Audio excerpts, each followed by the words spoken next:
a pretty well-rounded picture of relationships and female nature, and I mean. And for those who know, the listeners that will listen to this, I'm with GSP for more report. Do not do the intro. do not include this part.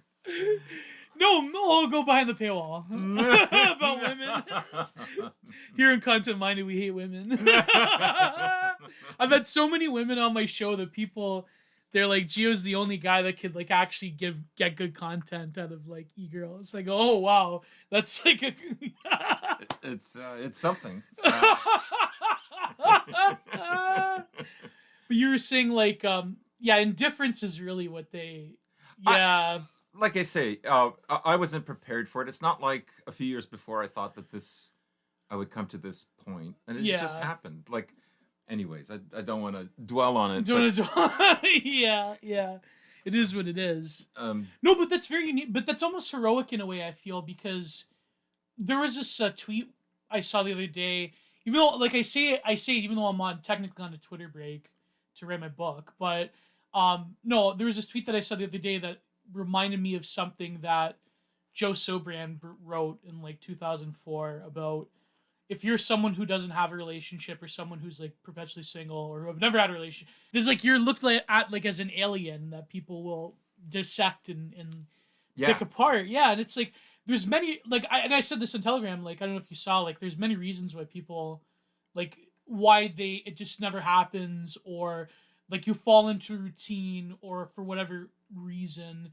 But also like what you were saying, like the resignation of it is almost like heroic in a sense of like, I've done my bit and now it's time to say no. Like I think even Nietzsche said like to say no is actually more, you know what I mean? Like it's stronger in a way because society and the way that things are, like I know like it probably comes down to like we live in a gynocracy, which is true, we live in a gynocracy, but that's the thing, that's the one part of like the longhouse and the gynocracy, blah, blah, blah, is that to say no to whatever it's not even like marriage anymore, because marriage has like been denigrated. It's more of like to say no to not just relationship, but like dating, hookup culture, blah, blah, blah. Like to say like to actually like resign yourself into saying, you know what, I'm not lonely, I'm happy with where I'm at.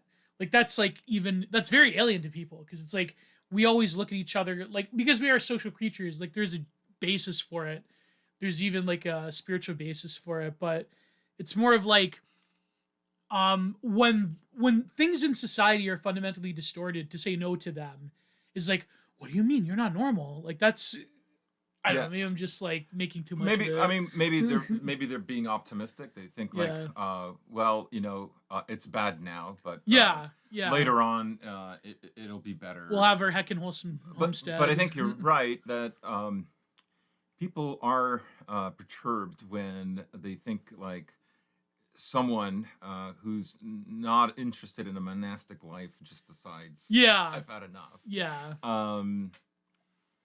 That does bother them. There is a kind of a disquiet about that, and I don't know if it was Morrissey, but Morrissey brought up I don't know if he said it or not. I think I remember the quote you're talking about.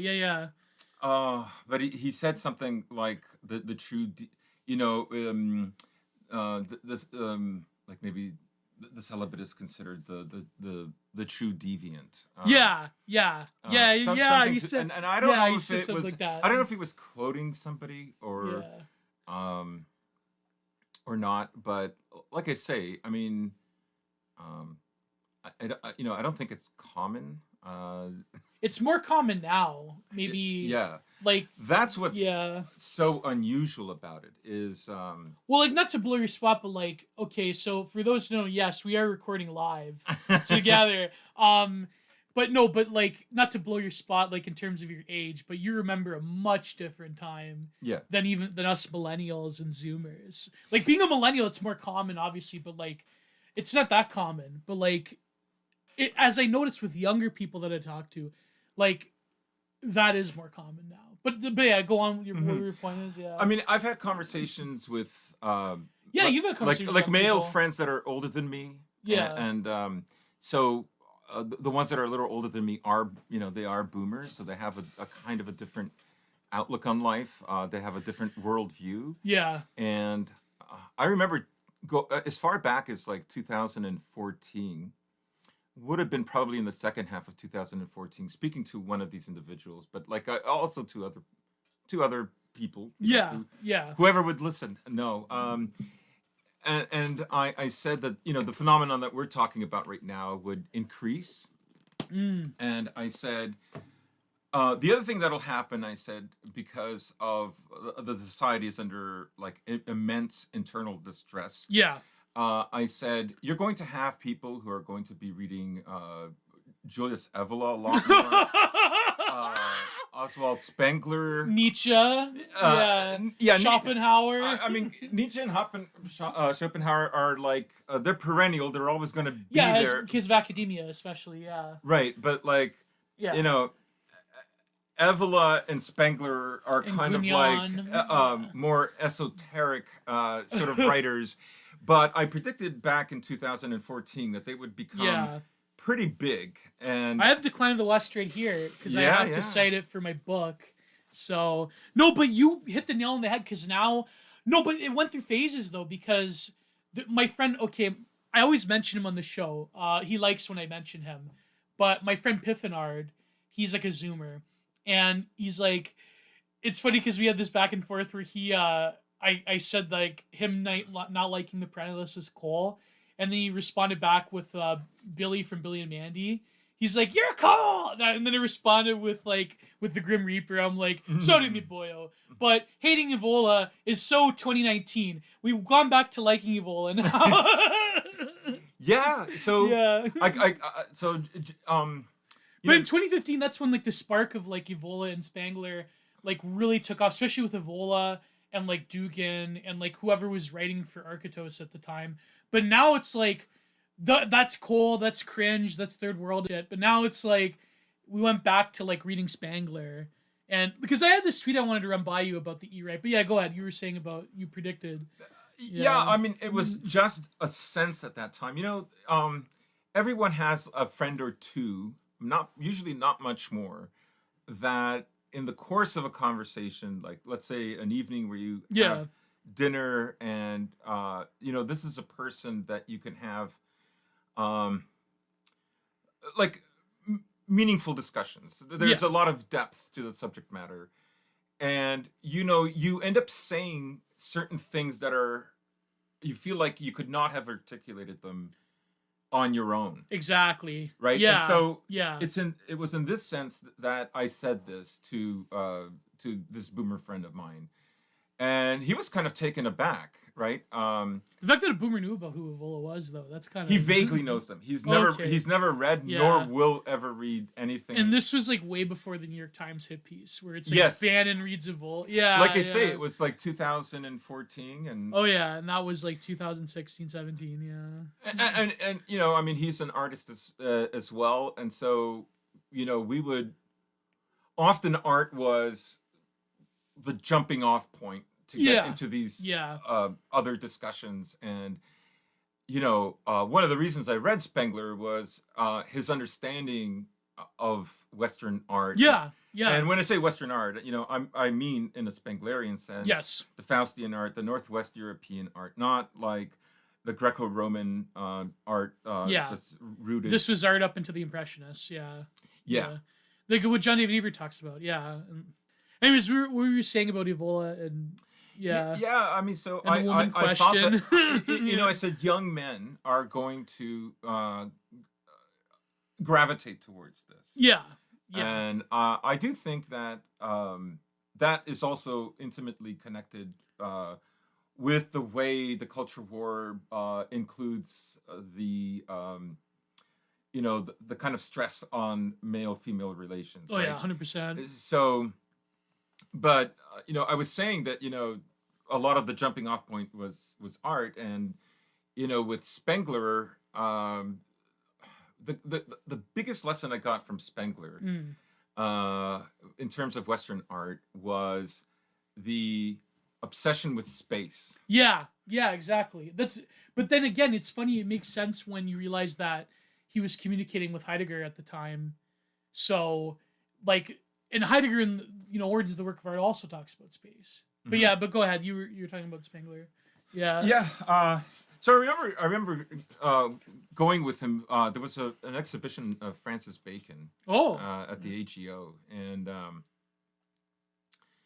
because I had this sort of take on Western art that included like the tradition of horror, the tradition which is embedded in a kind of a gothic overall gothic 100%. Tradition. And I said, Francis Bacon in many ways continued Western art. Say what you will, about some of his paintings, scaling and but I think that was still strongly there. But there were certain things that my friend could not handle. And it comes from a mindset that as long as A, B, and C are happening, then there is no trauma or there's no decline. It's not really happening. So in terms of like Western art, I said, if Western art gives up on space, let's say within the pictorial realm of painting, then you can say that this art form is over. It's exhausted. Every sign language has been exhausted. Nothing new will come out of it. The world picture can't produce like signifiers that that won't appear or feel hokey. Right. It's going to be very, very hard. That won't be kitsch, in other words. Yes. And I know a lot of people don't want to say like, because there's low effort takes about how photography freed the artist. In my opinion, photography like came about because painting was already exhausted. It was all it's sign language with and when I say this, of course I'm including the 3D aspect of Western art, right? The trumple, the illusion of space, because perspective, all of that was done in order to reveal space. Exactly. The Chinese have a very different notion of space with the literati painting, but in the West, like it's very like full presence. But in many ways, film has replaced that. This film has this space, right? And that's where it continues, right? No, but good film though. Like, I mean, me and Kino Corner were talking about this. Like, when you read, for example, Bresson's essays on films, like film is all about space. It's not theater with like, it's not like trying to capture theater. That's like something different. Actual film is like, it can reveal things that the eye cannot see, or like the dialogue can't. I remember many years ago, I used to sit on Nick Mancuso's acting courses, not to learn to act, although the place was filled with actors. He was in some great like Canadian indie films before he did what was the big thing he did, Nick Mancuso? He was like in cop shows or whatever. I've met him many times, but his I bring it up only because you brought up the difference between film and theater. And his courses were like very insightful. He would pick up a random person. I remember he picked up this middle-aged man, and he had him stand. And his philosophy was that acting always had to have some kind of a tension. And so he has this man standing. Painting there. as well, by the way. Painting as well. The whole contrappasto. So even in the landscape, there's tension between the elements of like. So he would so he had this man standing there and people would have to guess who he is. And I said honestly, because he although he was an Italian, he did look like Caesar, and I said he's Caesar, and he says that's it. But so a better way to look at film is, I mean, it isn't painting, but it certainly borrows a lot of the development of Western painting. From the late Renaissance onwards, right? I've had friends say, well, where's art? And I said, well, we're moving into a period where art won't be important. Art won't have depth. No, but see, this is what I'm writing about neoliberal kitsch.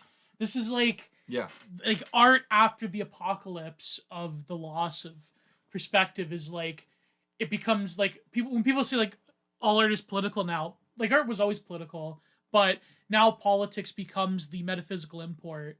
It's like a secular metaphysics for the artist. Mm-hmm. And so now you have like this obsession with, like, for example, now you have perspective coming back. Now you have like, I mean, with flat design, there's no perspective, but it's still like visibly human in the sense of like humanity is distorted and becomes like this multiracial, multicultural blob creature, Bugman. So I love like just throwing in Bugman. Like it's so 2015, but you know what I mean? Like film, I think even becomes like what she was right about. What's his name? Scorsese, how it becomes a theater, like it becomes an amusement park. Like that's a great point, because the amusement park is very like regimented, because it has to be a very set experience that gives you an open-ended and free-ranging level of excitement and production.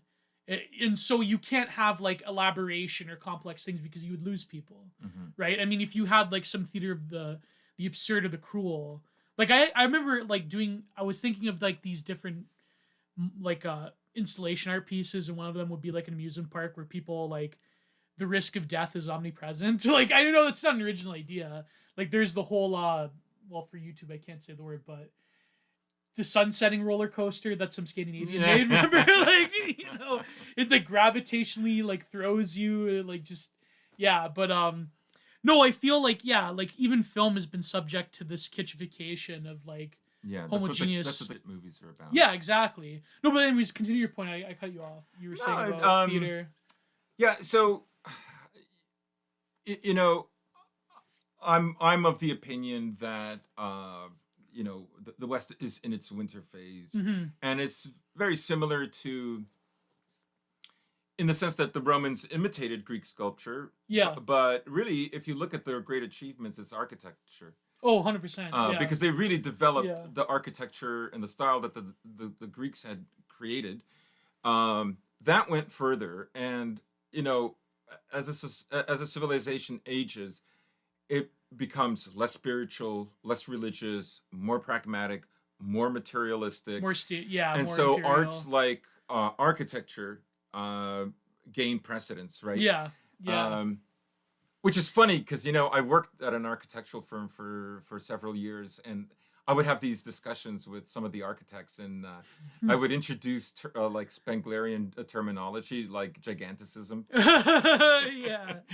To describe architecture, because of course they're of the mindset that as long as somebody is designing new and fresh architecture, there's no decline, because decline only happens if it stops, right? Yeah. And now, I understand that how in a society it does have to keep going forward. Well, they think like decline is like Soviet Union style decline, where it's like things just literally stop, or like they cease to be like functional, which is true. But like that's like a very like end stage, right?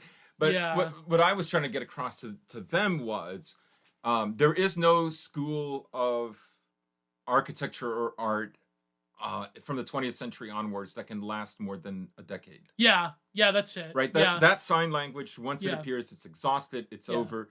And it just keeps going that way. This is why, like, the greatest sense of creativity is actually, even for Western man now, seems to be located in the technological realm, and not in traditional art realms anymore. And I had a friend of mine ask me, so then, like, why are you a photographer? And I said, because for me, photography is, in a sense, it's art and document. And so I can. Well, Boris Groys talks about that in his essay on photography. Yeah, it's cartography at the end of the day. Yeah. So for me, I'm But Boris Groys is a lib, though. I mean, he likes to pretend he's a communist, but like I have this whole like chapter on him. But by the way, apparently Logo, our good friend I can't even joke about that. Lolgo Daedalus apparently was educated by Boris Groys, he said, in NYU, which maybe, I don't know. I mean, you can never believe half of the stuff that Logo says, but no, but anyways, go ahead. Yeah, go ahead. Yeah, so I feel like that is a discipline that kind of traverses, to me, both the movement of creativity in the technological realm and then in the traditional pictorial realm. It has a foot in each. Well, people say video games are like space. that, which I mean, I find it hard to believe, but no, but technology, like you were saying, the technology and yeah. But we don't have, except maybe for some very special films, we really don't have any pictorial discipline that produces the same kind of awe and reverence that the former schools of painting used to. That's done, that's packed and over with, and it's not going to return. It will. Now, I don't know, people get upset by that. Because then why do I continue to paint? Why do I continue to print make? Like, why am I doing this? It's like, I don't know. I mean, maybe there is a heroic to like fighting to the end, I guess. No. I don't think there's anything wrong with it, because I mean, if you look at Rembrandt, for instance, right? Like, he takes all these forms of sign language that were very popular, particularly in Catholic countries, depicting religious scenes, and he finds a really new way to depict the same things, like the apparition of Christ. They're very, very original, right? Yeah. They're subtly religious instead of like overwhelming religious. Yeah, like Caravaggio was the same. So yes, he's even Rembrandt is even less. I would say. Blatantly religious. Blatant is it's a harsh word. It's just the word that came to my mind. So he has kind of a more of a metaphysical depiction of religion, of the Christian faith, right?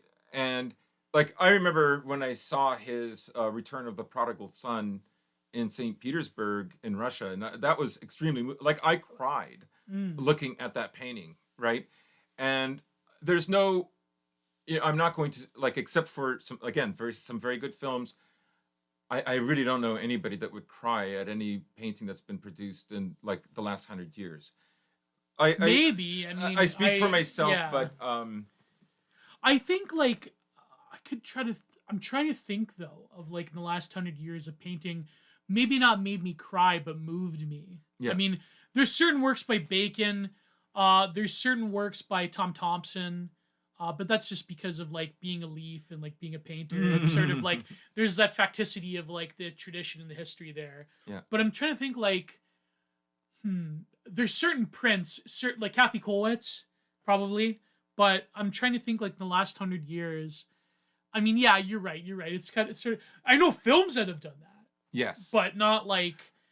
Yeah, you're yeah. I mean, you can look at a painter like, if we're gonna stay within like the leaf realm, a guy like Alex Colville. Some say he might. For some, he's just an illustrator. He certainly has made some interesting and provocative paintings, right? But I think this is just a sign of how, in the latter stages, a civilization it becomes intellectual instead of spiritual. 100%. Yeah, the verbal takes over. And that's what they're revealing, right? Yeah. And this is why I stand for film, because it is still primarily interested in. I mean, less so now, but you have to know where to look. Yeah, I mean, there is. Yeah. But it is interested in creating a stronger emotional reaction, and sometimes even like a quasi-religious reaction. Yeah.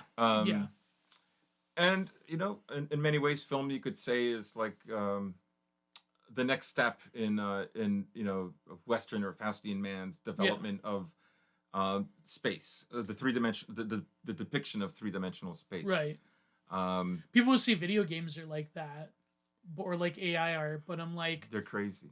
I'm joking. No, but I think like video games. I mean, I don't want to piss off like my Zoomer griper audience, but I'm saying like there is a validity to it with certain games, obviously. Yeah. But at the same time, I think like the problem with video games is that from its inception, it was meant to be like mass culture industry, production amusement park. Like you can't like okay if you take like a really well developed Japanese indie game or like a low like video games are one of the few mediums where the more low res it is, the more meaningful and quality it is. Whereas by the time you get to like advanced like ray tracing and pictorialism that is so well advanced, it's like then you get The Last of Us 2 or whatever. Like you get some like soillennial like look at the graphics, like it's you know, yeah. The immersion is there just to. It's one of the few mediums where the more it gets, like in terms of pictures plane, gets more advanced and realistic, the less it becomes meaningful. Yeah, right? And you could say the same about like Bouguereau or like the 19th century academics, but I mean, then in Western art, that's a great point. That's a great point, and I think that's why it had like. That's why things went the way they went. Yeah. And I think that's why there's why Impressionism came about. Because Impressionism is still very much pictorial fixed on space. Yes. Right? Yeah. And the dissolvement of objects within that space, which it wasn't really like if you look at Dutch 17th century paintings of landscapes. Well, that's where they were getting influenced from. There's a hint of that. But this there's Saponism as well, which you have to like factor in the Japanese and their woodcuts. Like that was another yeah. Like the dissolving of space in the East was much different. They didn't have the same notion of space. That like their space was almost like originally open ended and very like evanescent. But like that's another argument. That's maybe like sinologists like Julian probably make too much of it. But no, but it's definitely Go ahead. I cut you off. Impressionism dissolves the object into space. Yeah. In a sense, it makes space even more important. Yeah. Instead of pointing to its relevance in oblique ways by creating very realistic looking objects and people and perspective and so on, right? So, I mean. As you already know, I studied painting. I wanted to be a painter. I had a few commissions where I worked as a portrait painter and all that. But But I earlier we said, but why do it? And I went through this kind of crisis, and I stopped painting after trying abstract painting. I did get an appreciation for abstract painters, though, like particularly Robert Motherwell. I really like him. So, but I stopped, and I felt like there's nowhere to go. And then my friend Melissa, my friend Gifts. She was like that. She had a crisis where she was a portrait painter, and then now she does video art, and so it's like. Where like this is the next thing. This is what I have to go to because then. But then I don't know. Like I understand. Like I've never had that thought. I guess maybe because I feel like. Painting is still valuable. Like fine art is still, even though fine art has like the art world has degraded itself, I still think that there's a hope. I don't know. Maybe I'm naive. I don't know. but what was your logic? Like, why did you give up? You were just like my lot. And okay. So I was younger than even you when it happened. Yeah. So for me, it was. This is never going to have the social impact it used to have. Right. No matter how good. No matter how good you are, within the tradition of Western painting, it's never going to impact the society. Well, manga artists have had more impact on society than like fine artists. Like Kintaro Miura probably had more impact with Berserk than like Odd Nidrum, like Odd Nerdum Nidrum. Odd Nidrum. I mean those were my reasons. I'm not saying those are valid reasons for everybody. I think like earlier I said, why do you we were asking, so why still continue doing photography? Right. Deep down inside, like if it's still a discipline that you feel like you have to practice, then you just continue doing it.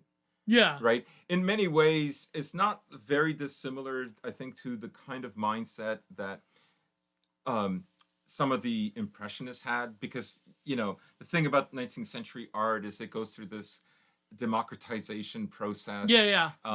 Everybody can buy tubes of paint now. Yeah. You don't need. Everyone has an easel. Yeah. You don't need to have.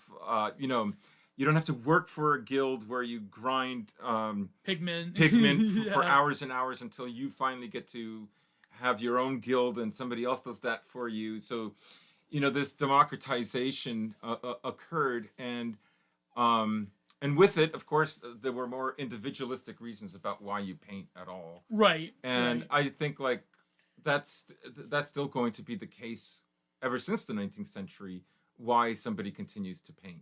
But then landscape painting also became like a sport in a way because of tube colors freeing up the artist in terms of equipment. Yeah. Like again, very Heideggerian, like equipment becomes like a focus of concern. And now, like for example, there was this one spot that I believe it was it Monet? That like in the what's the one main beach in France?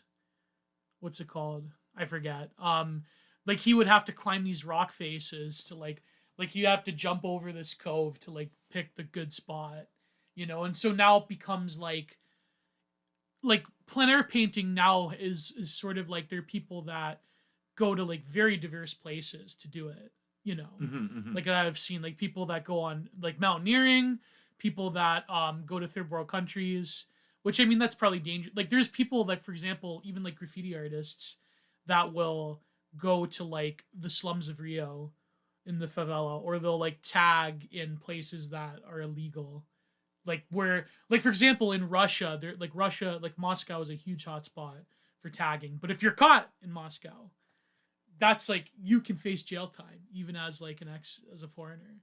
So it's like, I mean, yeah, there's always like equipment is a very important part that I think people overlook, but that's like a nerdy type of. I remember my first visit to Moscow. I saw people painting with oil and pastel and watercolor, like on the street. Like it was still a thing there.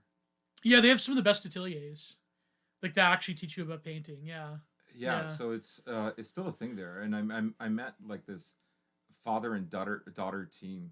I asked them. Like I took some indiscriminate shots and then continued to do so. Then I love street photography. Why do you still do street photography then? Why do you still do photography? Like people, what about the argument that like photography is easy, like quote unquote, compared to like this is why a lot of artists say that photography isn't art. Like I know people, like even artists today would say, oh, it's not real art. Like it's. I mean, that was my opinion for a long time. Interesting.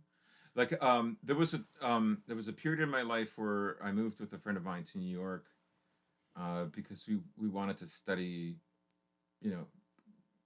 well, I won't name all of them, but for people who know, like the Art Students League, I don't even know if it's still around these days, but so I would go to the Metropolitan Museum of Art every day, and I would copy paintings, draw, and I would take photographs of them, of course not with a flash.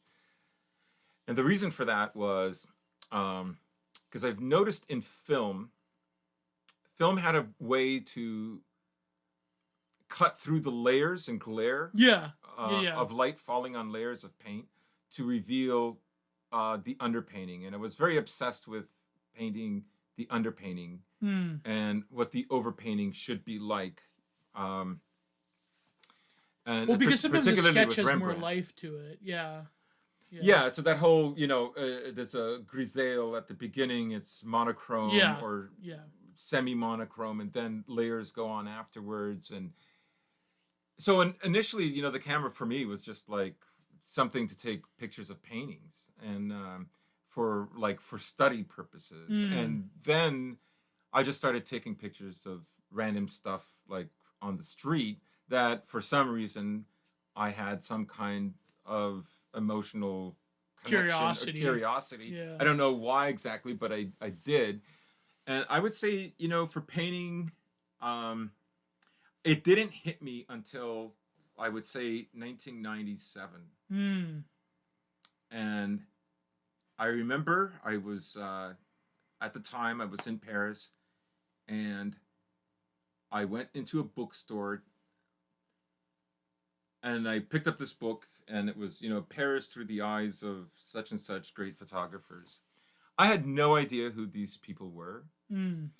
And I noticed a kind of mathematical quality to the way a picture was composed. Yeah, 100%. Yeah, there is. Yeah, like there's the term, I forget, that Roland Barthes, or was it Deleuze? Yeah, it was Roland Barthes that talked about there's a term where like setting of the stage, like what you depict in this the space of the camera lens. I forget what exactly the term is. But like the golden mean. Yeah, there were others. Now I was familiar with this when I was painting.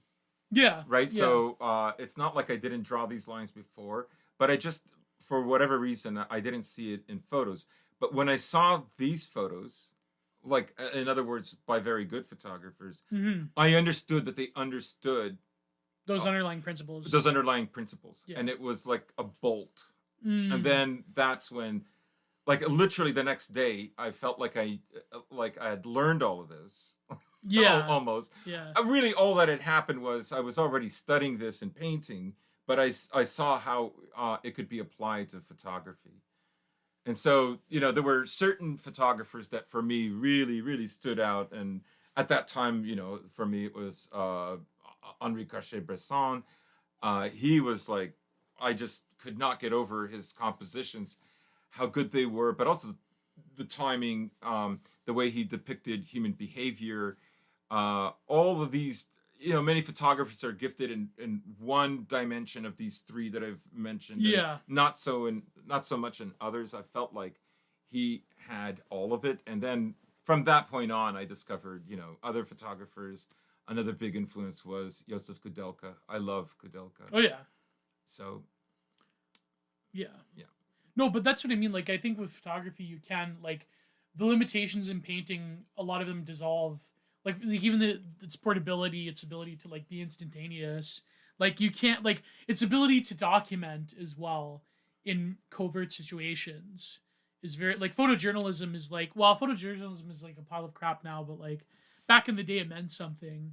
Yeah. You know what I mean? Like, it was, but then it becomes propaganda as well. So it's like, but painting was always propaganda as well. I mean, that's always another. Yeah. Like, I'm trying to think of, like, we have, like, what's the thing? Like, it's funny because the internet sort of, like, destroyed its magnanimity, because now you could make an edit and a meme of something. Like the little migrant Turkish boy. Remember the migrant crisis is back in, like, 2012, the Turkish boy on the beach? Yeah.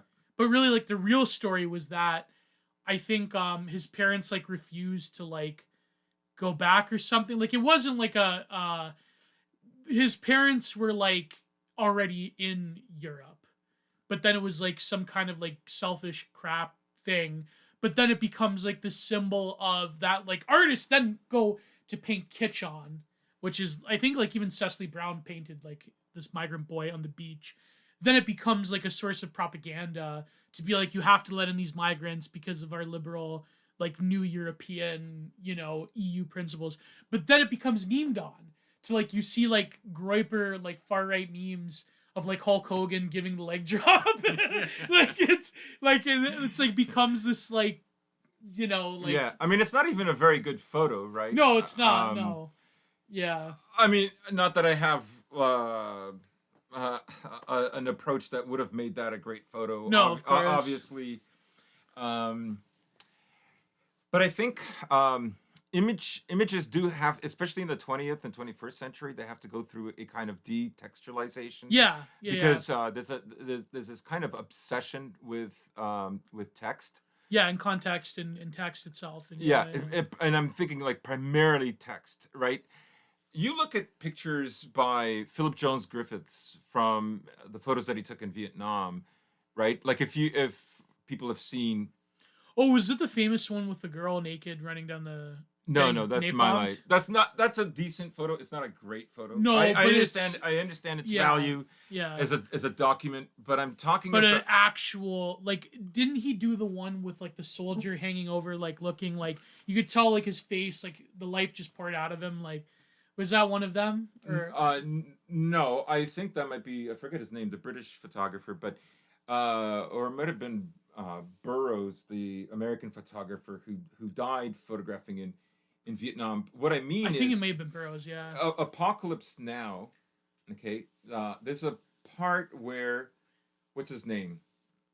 The guy who eventually has to kill him. Willard. Yeah. Willard is going through the files. Yeah. And he comes across these black and white photos. Yeah. Those black and white photos are Phillips Jones Griffiths. Wow. I can't believe they incorporated it. Yeah. Yeah. Because they're dope. That's why. Yeah. Wow. They're amazing. Now, I'm very sure when those photos were published, there was, one piece or another about like how bad the Vietnam War was and whatever. Yeah, and it's not going well, blah, blah, blah. Yeah. Put that aside, right? Like, here we are 40, 50 years later, and those photos still stand the test of time. They're still incredible photos, and they're very challenging photos. Another great one is Gilles Perez, Telex Tehran. This is when the Iranian Revolution happened. Oh, I think I've seen some of these photos. I have the original. I have first edition of that book. I also have first edition of Kudelka's Exiles, but I'll stop bragging. So, where they had like the Mark Bar America signs. Yeah.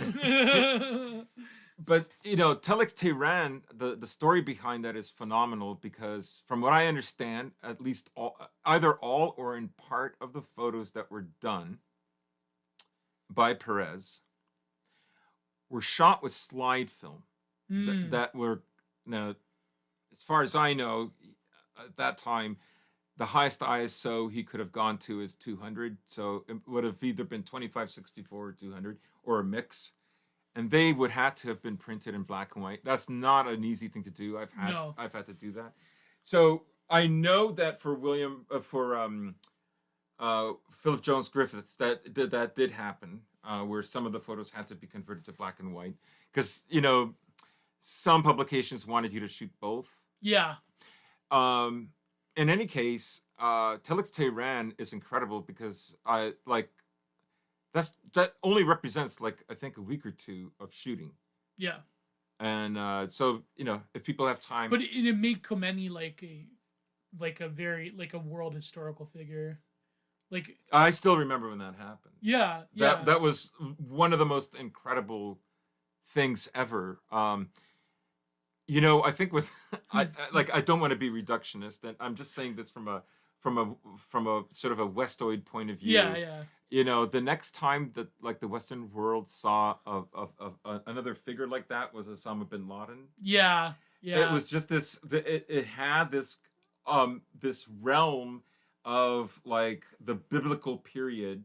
Yeah. Interjecting itself within modernity. Yeah. Right, and people could not stop looking at that. It was like they were looking at Saladin again. Yeah. Right, but I think for many, they don't even know who that is. So for them, the clothes, the garments, reminded them of the ancient children's illustrated Bibles and so on. Yeah, right? Yeah, the Gideon Bible illustration. So it had that quality. Now, I'm not saying Perez, of course, in the way he photographs, he's like, well, he's a realist. There's nothing surreal about his work. He takes some elements. But it's funny because the French always did have this obsession with it on. Like, they always had, like, this affinity. Like, even Foucault, like, was a journalist in Iran at the time. And he, like, had some very... You'd figure, like, the father of queer theory.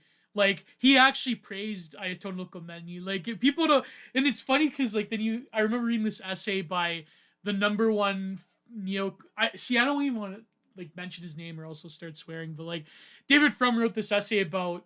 This is why, like, we have to have the neocon rules-based warlord. Because then, like... weirdo postmodernists and Islamists will get together and like, you know, ruin but I don't believe in Christian civilization, obviously. But it's like they'll ruin like our like, you know, global disco.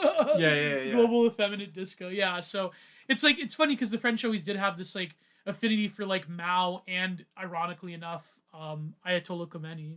So it's like yeah, but anyways, go on. You were saying about paralysis. Yeah, I mean, so I think you know a good photograph can withstand detextualization. It can it can find value well after the historical period in which it was taken, right? You look at like the works of Kudelka. You know, he's not photographing a war.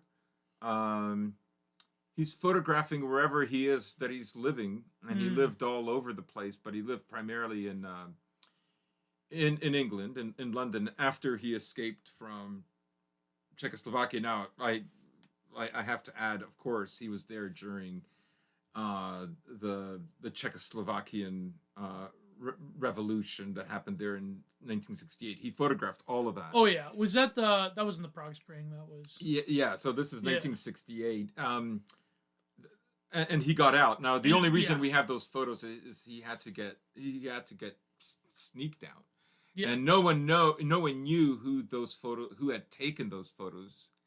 That all had to be hush hush. They're some of the most powerful photos I think anyone will ever see. Oh yeah.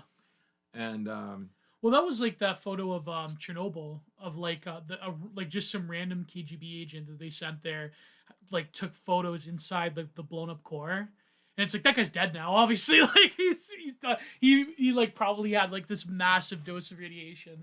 But it's funny because like the fact that like the Soviets would just like send a random KGB agent, oh yeah, go and take photos. It's like. You know, it's but those Prague Spring photos, they do become like iconic. They like there's paintings of them of students on the tank, and of course in Paris, which is funny because at the same time in Paris you also have, but they were like pro-Marxist like student rebellions in '68.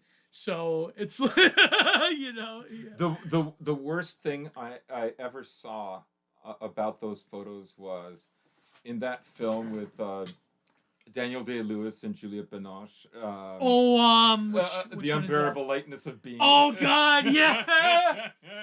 And like they suddenly this barmaid discovers photography, and they use like his they use one of Kudelka's photos as if she took it. I'm going, oh, just stop. Like that. No, actually, Kudelka was was an impossible woman. That's funny though. So that they included that. Like that was not the right way to incorporate photos in film. Like Coppola did a better job in Apocalypse Now. Yeah, no, because Apocalypse Now, like the whole thing is like a visual essay in a way, because like the visual of Apocalypse Now is so integral to the fact that, like, for example, the forces of like this sort of Jungian playing of light and darkness. Like Willard is always half light and half dark, but Kurt's Marlon Brando is always depicted in darkness, almost always. And it's funny because it takes on like such symbolic meaning of the subtext of a society like I had this whole video on it, like a society confronting its unconscious, the way that the British, which actually today's the coronation that we're recording. Yeah. Maybe we'll talk about that a little bit. Yeah, I caught a bit of that. Yeah, like so it's like as Joseph Conrad's depicting the British confronting its unconscious in Darkest Africa, which I mean you could say like I know that like a lot of writers in Africa, like the one who wrote Things Fall Apart, like they say that Conrad was this terrible racist and blah blah blah because he's like reifying, he's exoticizing the Africans. But it's like they took, like, Millis, like, took that and made the script of Apocalypse Now. It's a visual that becomes so integral because now America, as an empire, is confronting its unconscious in the East rather than in, like, Africa. But then, of course, the reason they did that wasn't for some, like, epic, symbolic thing. it was because Francis Ford Coppola was embarrassed that Marlon Brando was like a fat that like let himself go. Like he's like, oh, what am I gonna do? Like this epic war hero that's like has like a beer, like a boomer dad body, like, dad bod, like more worse actually. He had like he was like obese. Like he Marlon Brando had like an incredible appetite. That like there was like his, you know, in a way it's like a heroic. It's like I remember Bap had this one clip about he would go to America, he would pretend to be a politician by wearing a fat suit, and he would be like, you would just like waddle around and go like. I had no idea. Oh man, but no, but yeah, so that was like a mistake, but then it took on like a very like powerful symbolism of like Kurtz was always in the darkness, Willard was half light, half dark, but then he chooses to embrace. Like they could have gone another way, Apocalypse Now. Like I feel like if Willard was like, you know what, Western civilization, like the command system and Western civilization by virtue of it, like, you know, both of the like as the military was corrupt in Vietnam and didn't know what they were doing, so too Western civilization is corrupt and doesn't know what it's doing. So Willard could have been like, you know what, Kurtz was 100% right, and I wonder what that film would have been like. He just embraced it.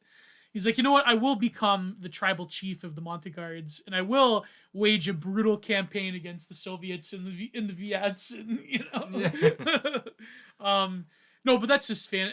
But I know what you mean. Like it does have like photography has like a powerful quality to it that that is a work of art in itself because it has all the same elements. But I don't know, like nowadays with the meme culture, like photography can become like. It liberates it, but also like it destroys the context of it. It's sort of like here's like a stupid example, but it's like, you know how you have like the return trad accounts with like the Roman busts, yeah, right? Like it's totally like a reified like digital thing, right? But for example, you have like vaporwave, and then you have fashwave, but then it's like the guy that did Floral Shop, what was his name, Macintosh Plus, is also like an impossible woman now. Is like a beyond woman. So so it's like and I believe this person like actively spoke out against Fashwave or whatever. But then Fashwave becomes like this reified caricature of itself by meme editing through like memifying and editing images in this like remix culture thing of vaporwave. And then now you have like Hazoid tankies, like the 109 IQ third worldists that are like, you know what, actually, it's base communism now. Like it's. Yeah, I mean, I should insult Haas. Haas is actually a pretty smart guy. I'm not insulting Haas, but I'm saying like, well, I wanted to get your spinning in the tankies, like, but we'll get to that. We'll get to that. But you were saying about Well, I was going to say there is a kind of voracious appetite for sign language, and I think that's why there's so much reification that happens to images. That could be because the cratering, the fallout of faith in the West.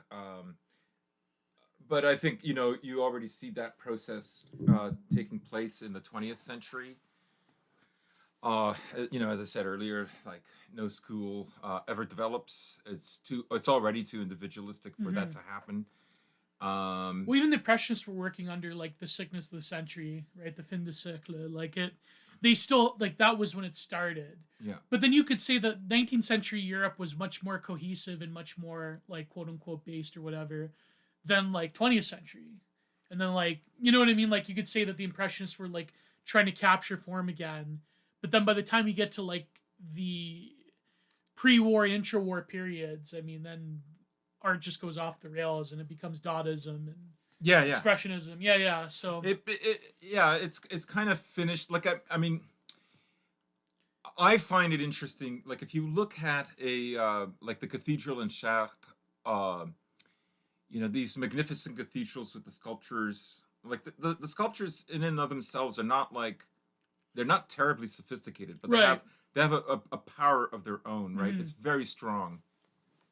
And, you know, so that creates a school of art and so on. And then when you get, you know, to our period, right? and art becomes much more individualistic, right? I think maybe the saving grace, maybe this ties back to why do you still do it, and that is art as confession. Yes, yeah, and nowadays that's like what it is. Yeah. So you could say that Western art um, begins really with the development of the cathedral, and it is the cathedral where confession takes place. Right, right. And then it after art goes through this democratization process in the West, the art itself coming from the artist is a confession. Yes, yeah. Well, the cathedral is like a cosmic spiritual meaning machine. It's like a self-contained world. Like it's a like I remember this one. I think I have it bookmarked, but of course, like I don't pay for Twitter, so I should just for the bookmark sorting. But there was this one like video from some academic saying that the cathedral is like a trans body because over the centuries it goes through transformations and different spaces. Yeah, and like, everything's a trans body. Everything's yeah, exactly. The public square is a trans body. Yeah. I'm trans, therefore everything's trans.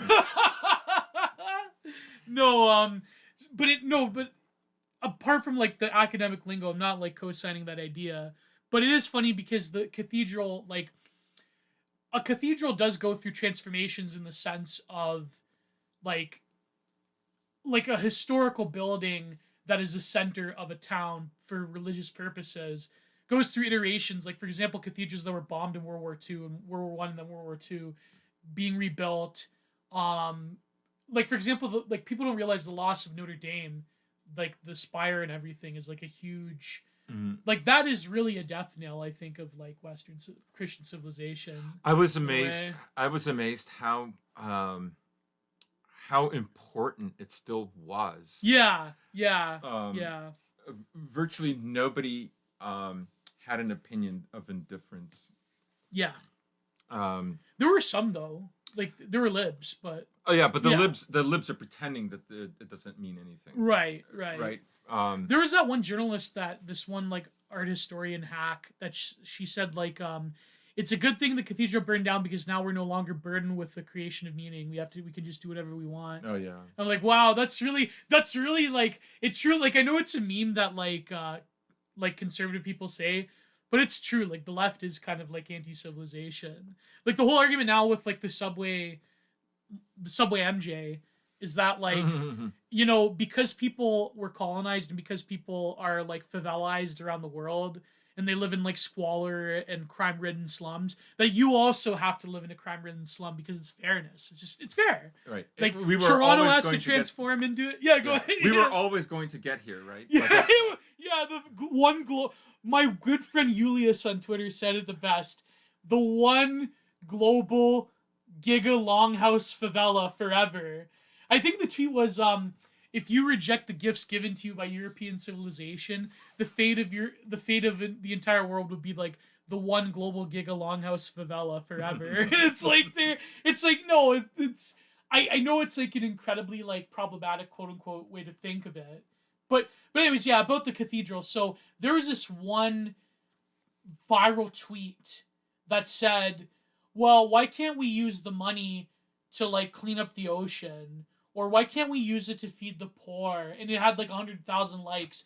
And I'm thinking like, it's like, and you don't care about preserving the things that make humanity great, like the Notre Dame Cathedral. Then it's like, what's the point? It's just like literally worshiping, like it's literally like the worship of Zoe, to use the Agamben term. It's like the worship of bare life. It's just like, okay, I'm not saying like be like a cartoonishly evil.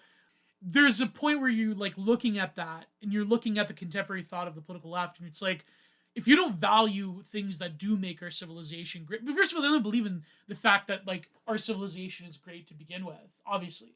I mean, I know this is like a reactionary, like this is a very old, you know, dissident right talking point, but it's true though, in the sense of like, if you don't believe in the value that we've created as a civilization and the spiritual values that we've created. Now I know like a lot of these, you know, younger Austrian painter anime fans, they're not exactly, they devalue the religious aspect of the right wing for various reasons. Like that happened recently with my friend Zero H.P. Lovecraft had that tweet about a certain medical procedure.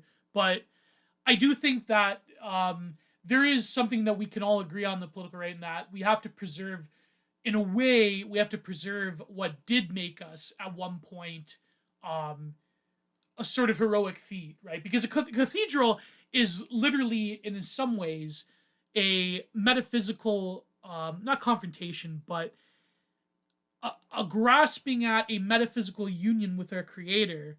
And when that burns, as many cathedrals have burned actually over the centuries, and to not have the instinctual impulse as a people to say we need to rebuild it, we need to rebuild that connection, that Jacob's ladder. That's it. That's the end time. It's sort of like when Spengler said, when a civilization debates over having children, it's sort of like over. Yeah, it's over. Yeah, it's over. So, like, for example, I remember this one line in Andrei Rublev, and actually, like, I believe Tarkovsky was, like, reading from the actual Andrei Rublev about, like, there was that scene where his mentor comes back, like, he sees his mentor in a dream, or he was, like, talking to him, and he's like, I had many icons that I painted that burned. That, the Tartars came and like, the history of the Rus, right? Mm-hmm. So it's like, I had many icons that burned. He's like, what do? You paint them again. It's like, you always hope that they will last. And then of course at the very end of Andrei Rublev, you have this amazing, incredible... It's such an incredible scene. Yeah. Where they're seeing the icons, right? So, and of course they're chipped away and they're degraded because, like, I mean, the history of Russia is, like, so, as fascinating as it is, it's as blood-soaked as it is. I mean, but that being said, like, I feel like when you negotiate that, I feel like that's probably the impetus as well for a lot of, like, thinking around, like, what Russia's doing currently. Like, not to, like, say that what they're doing is great, whatever, but I feel like, a lot of people nowadays, because we have such a contractual basis of, like, what living in the West, quote unquote, is. It's an agreement. It's not like this deep thing. I mean, that's the real shame of it, is that now every image becomes kitsch because it's not grounded in anything. So it's like, I don't know, like, I mean, eventually we're going to talk about Russia, obviously, but I actually went to the monastery where Rublev was. Really? And I saw some of his icons at the museum in Moscow that still had them. I mean, I know the scene that you're talking about. So it's this kind of constant rejuvenation. They burn, we make new ones. Yeah. The Tartars come because they're already like in a less like, a civilization is sort of going through a challenging period. Yeah. When it feels that it has to conserve them because what the flip side of that is because we don't know if we can ever make it again. Okay, yeah, right? You're right. Yeah. But incidentally, you were talking about Notre Dame, and Notre Dame. I was there just a few months after the fire. Really? Eh? Yeah. So one of the things I loved so much was owning libs in my life who kind of sort of secretly reveled in it. Oh God! And how many times have you been to Paris? 4. Oh wow! So, but this was to take photos, or was it just for pleasure? No, I went to photograph a Yellow Vest protest. Oh, okay, yeah, that's right, yeah. I was painting the Yellow Vest at the same time. Yeah, and it actually featured in the Mallard. Well, my paintings in a little essay I wrote. Well, yeah, that's amazing. But I can say that, like, the cathedral is fine. Yes, it will take some work. Right. But just consider a few things. The stained glass windows were removed for cleaning. Yeah. Right. So they didn't suffer anything. The spire itself was introduced about 200 years after. Yeah. There is a conspiracy theory, of course, why it was burned on that day. Mm-hmm. Because it's... See, Michelle Obama was there? She was taking a cruise and, like, that photo wasn't photoshopped. She actually was, like, in her wine glass. There was the reflection of the burning cathedral. Yeah. Yeah. So sorry, Michael. Oh, sorry, I can't say Michael Obama, but yeah. Michael. but I had one friend who said maybe it was an act of God, and I said, "Who's God?" Right. Interesting. Now, later on, when I met up with them, I had heard news that they were not going to introduce a gay disco or a Muslim prayer house in it. They weren't going to put a modern glass ceiling either. Oh, the design for the glass ceiling was remember atrocious. That there was supposed to be like a workout area. Like, it's so ridiculous. Yeah. Now cathedrals have to become like amusement parks. Yes. Yeah. So I said, guess what? Looks like they're not going to have a gay disco or like a little mini mosque in there. And she was just like, she didn't say anything, but she like. I can be patient for like 2-3 years. Yeah. And then I'll say something, and maybe they could put a madrasa in there as well as a mosque, you know. But so the damage is not really as bad as people think. Right. So don't let anybody blackpill you on that. And of course, I've been to Notre Dame several times. I still remember the first time I was there. Yeah. How moving and interesting it was. I remember there were like the 12 stages of the cross. They were depicted in, if I'm not mistaken, in wood, but the cathedral in Chartres, they're depicted in stone. Yeah. So I don't know if something, I hope not, happened to the ones that were depicted in wood. They probably have to clean them up now. Yeah, I mean they'd have to do some restorative work. Yeah, but the main building, I'm just saying, like, honestly, 90% is fine. Yeah. It's totally fine.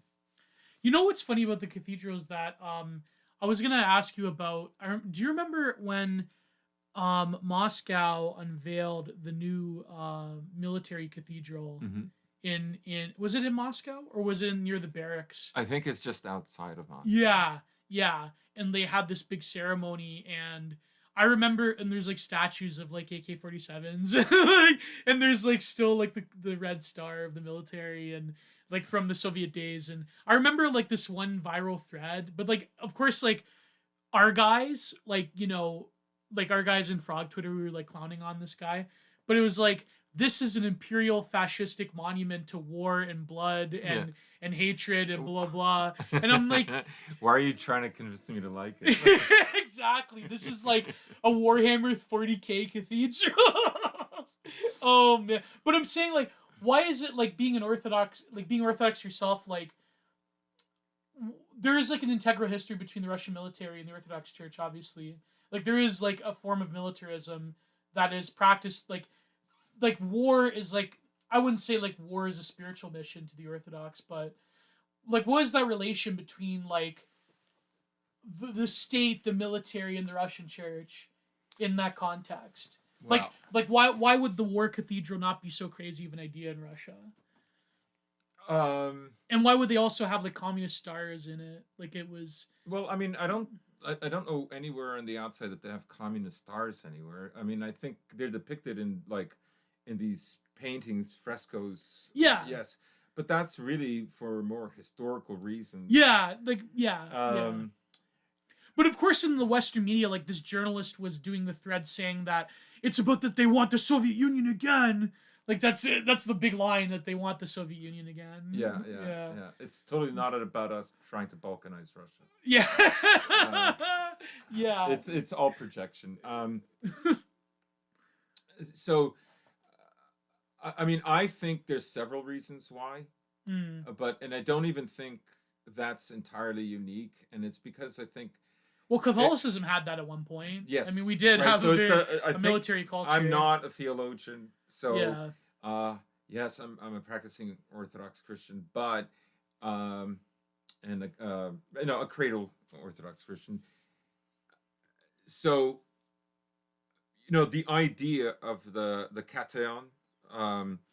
So he like Christianity is not supposed to stay in the catacombs forever. Right. And eventually it must subdue and overcome Rome, and it must Christianize Rome, and then there will be those who will try to destroy Rome. And so you must fight against that.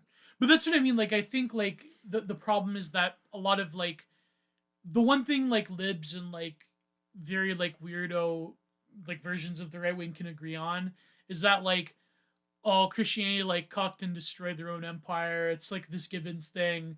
But it's like no, it's like then it becomes like the preservation of Rome in a different iteration. Yeah, you could say that. You could say it's a different civilization preserving something of the historical realm within the context of Christianity. Right.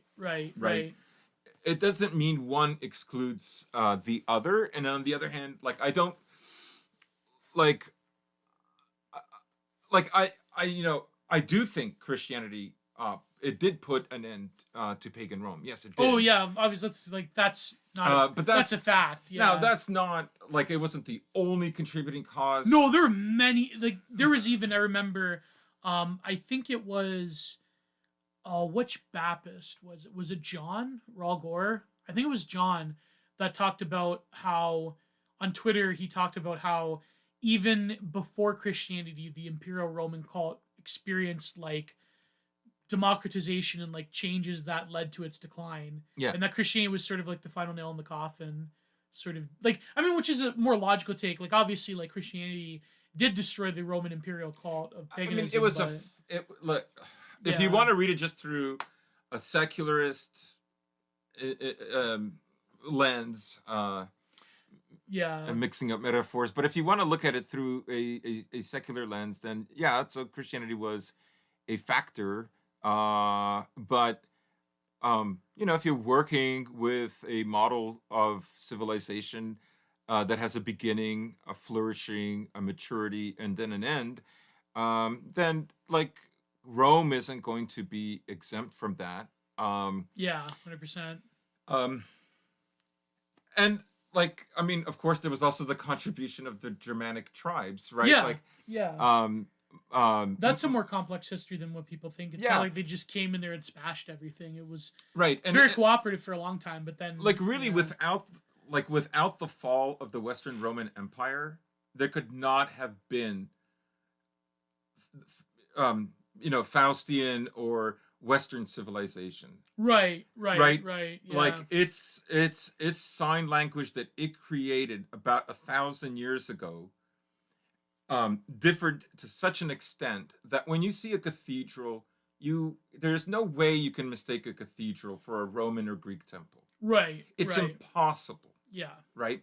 And people will say, well, you can find Roman and you can find influences. Imitation. Yeah. So So Christianity. So Western civilization unearthed more Roman ruins, and it began to imitate them. But take a close look at a sculptor like Berini, and take a look at an actual sculptor from the from the Hellenistic period of like say 450 BC. Right? They're not the same. They have sign languages that look similar. The faces look similar, the way the nose is constructed. They have all of that. But you look at a sculpture that was created by anybody in the West, maybe with the exception of Michelangelo, but he's more or less a mannerist. But you look at again Berini or any of the sculpture's not even important in Western art. It's not. Because that's a controversial take right there. It's just not. Some people would say sculpture is like the most important. It's not at all. Oh my god! It's not at all. I think it is important because the same principles of like painting, sculpting, drawing, and even performance there are very few important Western sculptors. But I think that's because of the limitations of the medium in terms of like being educated in it in terms of like the materials. Because it was no longer important. That's why it wasn't taught. I see. Because the obsession became with space instead of the object.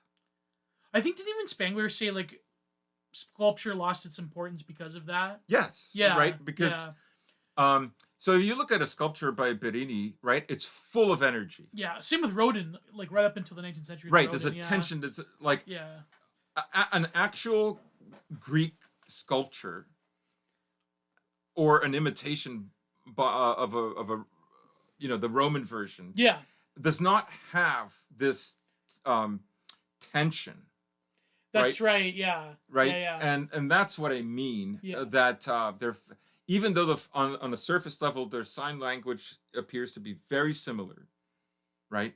That busyness, that energy, that constant striving, which is so Western, like saturates a sculpture that was made after, let's say, the late 16th century onwards. But would you say like a controversial take would be that like Rodin is a great sculptor? I'm just saying the reason that there are less than a handful is because it was never as important. But was it because of like the physical limitations of like the skill and the materials that it requires to make a sculpture? Oh man, like no, but a controversial take would be like you could say the Soviets even revived the tradition of sculpting through the monuments and through. Yeah, I mean, if we're talking like okay, so my take on Russia is that Russia is very young.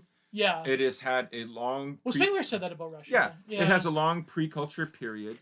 And it is a culture that is sitting next to an older culture that is more developed. And so it borrows their sign language right, in order to express itself with. But a time will come where it will abandon that. In the same way that if you look at the cathedral that Charlemagne commissioned, it's a mishmash of what would later become Gothic, Romanesque, Roman as well, and like it's slightly confused the way it looks. That's like the Baroque cathedral in Spain. It can't not be Spanish. The Arabic influences, the Gothic influences, like it's like like when you look at it, I forget what's exactly called. The Spanish cathedral, the one that I think even Monet painted it. The Baroque one. What's it called? I forget. But you know the famous one. Yeah. It's like it's Spanish right off the bat. Right. Yeah. But Spain has examples of what I would call purely Gothic cathedrals. Oh yeah. They are in their own right as Gothic as Notre Dame or the cathedral in Cologne or even the cathedral or the cathedral in Canterbury. Yeah, or in Florence. Yeah. They are, or the one in Milan. Yeah. There's no question these are Gothic. You cannot mistake. You see them, you know exactly what civilization you're talking about. Right. There's no mistaking it. Right. So I would say for Russia, I would say Basil's Cathedral in Moscow is like the first sign, whatever you think of it, whether it's great or not, is the first sign of an emerging civilization, because you cannot look at a Russian Orthodox cathedral and mistake it for anything else. Right. Right. Who designed the Basil Cathedral? I forget. Oh, I was going to say he's Ukrainian. Maybe he was. I'm kidding. Like, no, anything great that the Russians do, they're all Ukrainian. It's all Ukrainian. Yeah. Did you know that? I'm trying to think. Great Russian composer. Was Rachmaninoff Russian? Rachmaninoff. There's also Tchaikovsky. I was gonna make a joke that Rachmaninoff was Ukrainian. I mean, I don't know how. I don't know. Rachmaninoff doesn't sound extremely Ukrainian to me. But he's spiritually Ukrainian because he did something great in Russia. So that's right. So he has to be Ukrainian. Yeah. No, but anyways, I make a joke. We'll get to the Ukrainian part. But no. What I was gonna say, like, I had this talk with Martin. I remember Martin was in a space once, saying like a lot of the tendencies in like the 2010s dissident right towards like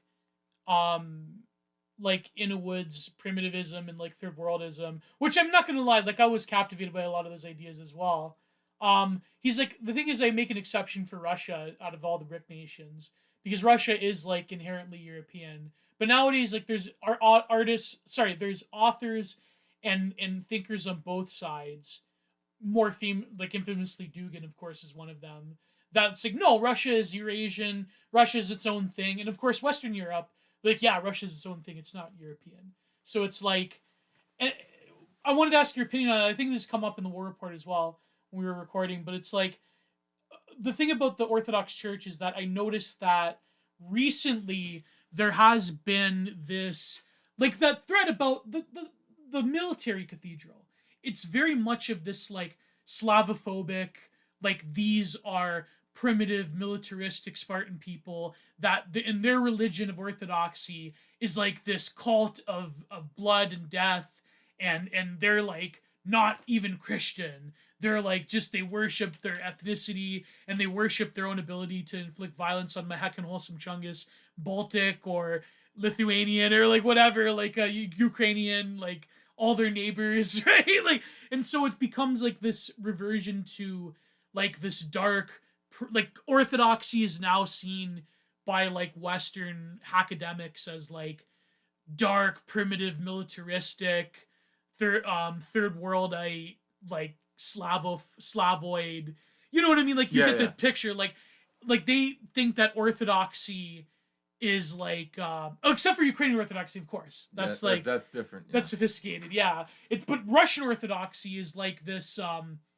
There was this academic that talked about that wrote this book about like how you had like patriarchs blessing like the nuclear bomb, and it's like that's like a symbol of like, no, actually they're not real Christian. They worship like Russian omnipotence and military strength, and they're like this primitive Spartanistic like cult of power and terror, and they're actually, it's actually not a religion. It's actually a Austrian painter fascist cult, and it's so you see like you see this like being an Orthodox person yourself, like what do you make of like that depiction of Eastern Orthodoxy being this like brutal militaristic state religion that actually isn't about the worship of Christ? It's actually about the worship of Russia itself and like their ability to inflict violence on wholesome Chungus Ukraine.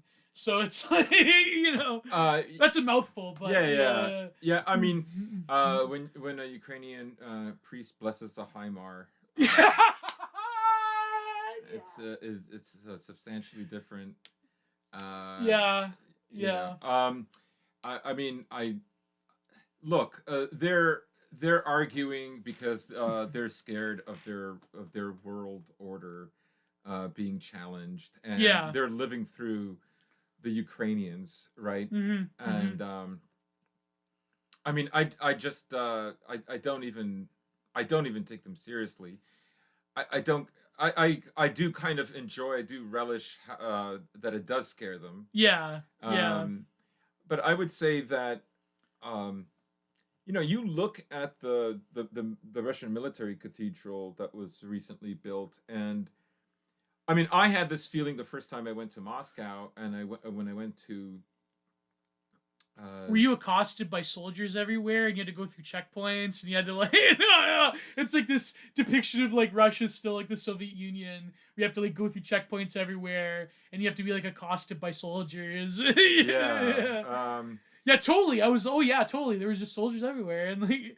Actually, no. You did have that one story about soldiers carting off a protester. That was pretty based, but yeah. I was there with my friend Roman, and he's like, "Yeah, take him away." It like I didn't know what to make of it. Okay, because like there was a protest at Lenin Park, which is this little park. And so they began carting them off. Now I took photos, and there was like your typical like lib urbanite. I remember this girl with like semi-long hair, green, you know, cut around neck length. Oh boy! And you know, of course, I'm just wondering, you know, will I make them upset? Will they cart me off if I take photos, right? And my buddy is just like, he's like slapping him on the back. He's going, "Yeah, take him out." Take him away. Then we walked. The theater district is not that far from there, so we walked there to get like something to eat and hang out. And there were two more cops. He's chatting it up with them. And it's like thumbs up and all this. It's like It's what if Trump won and like and What Trump, if he actually? what if he? That's what it felt like. Yeah, if he actually arrested. But this was the libs. before Trump that I was there. So yeah. I mean, okay. So when I went to Christ the Savior Cathedral in Moscow, the first time, I remember I went downstairs in the basement, and they had the names of thousands of soldiers chiseled into the marble. Wow. And I remember weeping. But what particular And then the second time I was there, I saw an icon painted to the Holy Royal Family of Tsar Nicholas. And I remember being completely overcome. It's even hard to talk about it now. But man. But were there soldiers from World War II? Children, yeah. Or I would imagine like some of them from Chechnya. What I'm trying to get at is they're martyrs. Yeah. But I think like the thing is though is that like the Western mind, we can't understand that level of reverence for anything nowadays. So it's like what the Western mind wants to do is it wants to categorize. Listen, are you dying for Russia because Russia is your god, or are you dying for the church and blah blah blah? Well, the two are, first of all, the two are inseparable. Yeah. Second of all, so some are going to be fighting mostly for this instead of that. No, but the Westerners, we fight for religion too, but our religion is like this inverted, like our religion is liberalism. Like it's literally black like bodies, sodomy, like So I would say that they're martyrs to them. No doubt. There isn't going to be this clarity all the time. Partly because it's not possible, and partly because it depends on which soldier you're talking about. And it is also a process, right?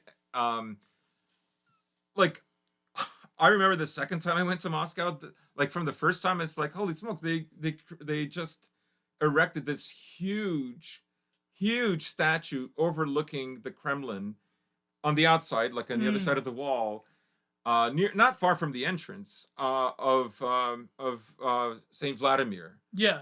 Overlooking the whole thing. They have removed so many communist artifacts that are replaced with Christian symbology. And, but I think, the patriotic war is a historical slice, so they're not going to get rid of all of it, because that is a time where they almost cease to exist as a nation. Right. Yeah.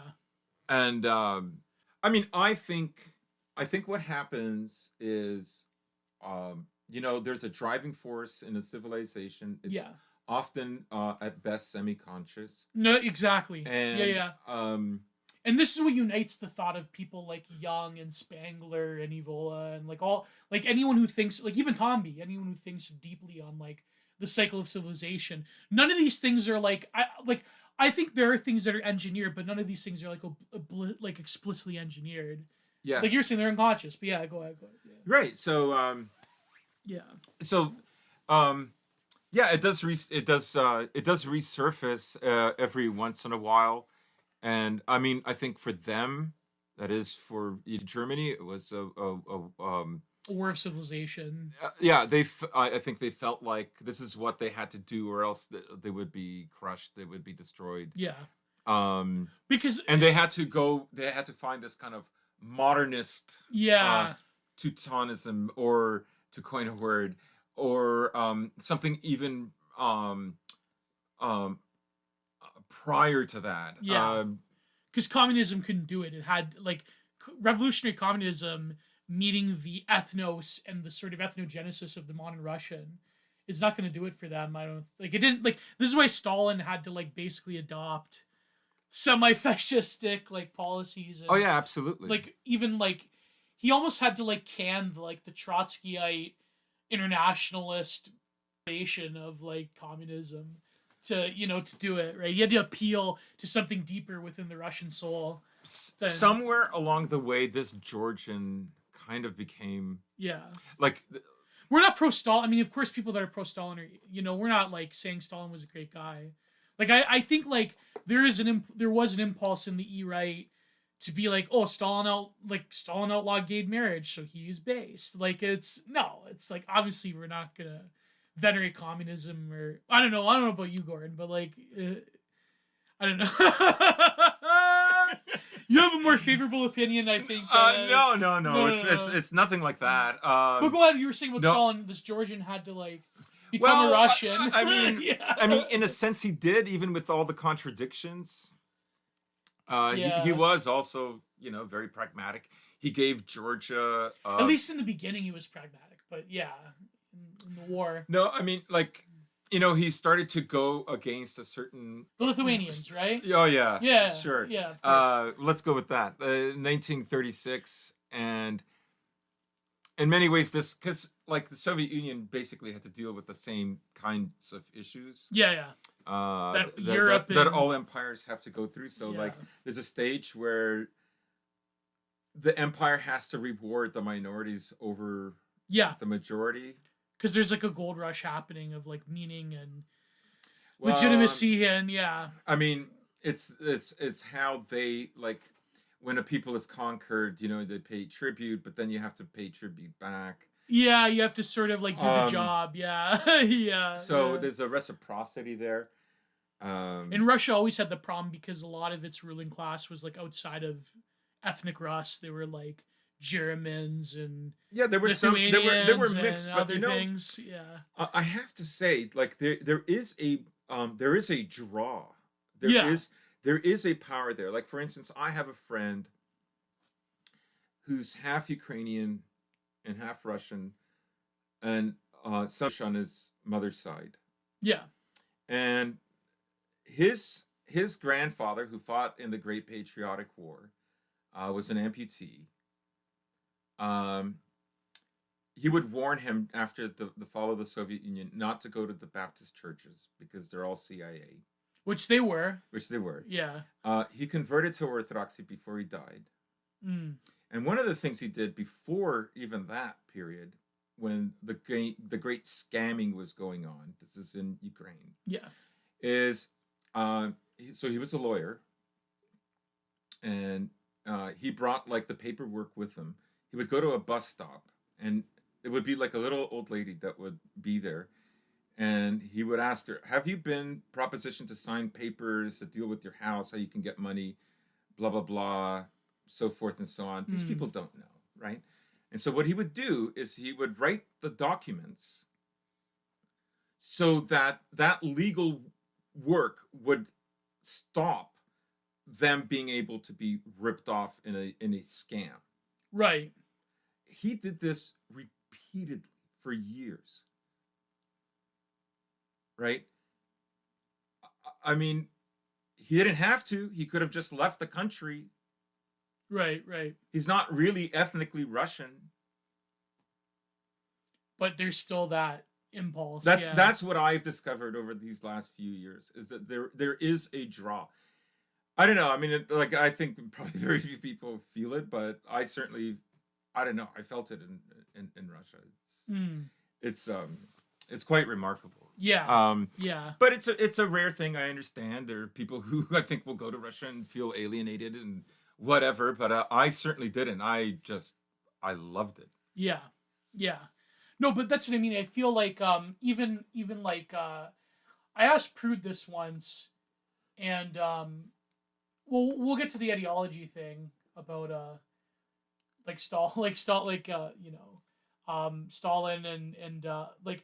But I remember asking Prude this once, but of course, like, being an American, he didn't have as much of like a relation. But what was the Orthodox, like, what's the Orthodox opinion on like the Soviet Union? Like, I know that some thinkers think that it was a great aberration and it was a great sort of like affront to the actual Orthodox Russian spirit, that it was like a unique evil that was designed to pollute the Orthodox Church. But then there's some other ones that probably say, well, because it aided in the Russian realizing itself, himself, then like it was evil, but it was like, well, by the time you get to Brezhnev, it was like, there's like, what do you think as like a practicing Orthodox person, like where does the Orthodox Church even stand now on like the relation between like the Soviet Union and the history of communism in Russia?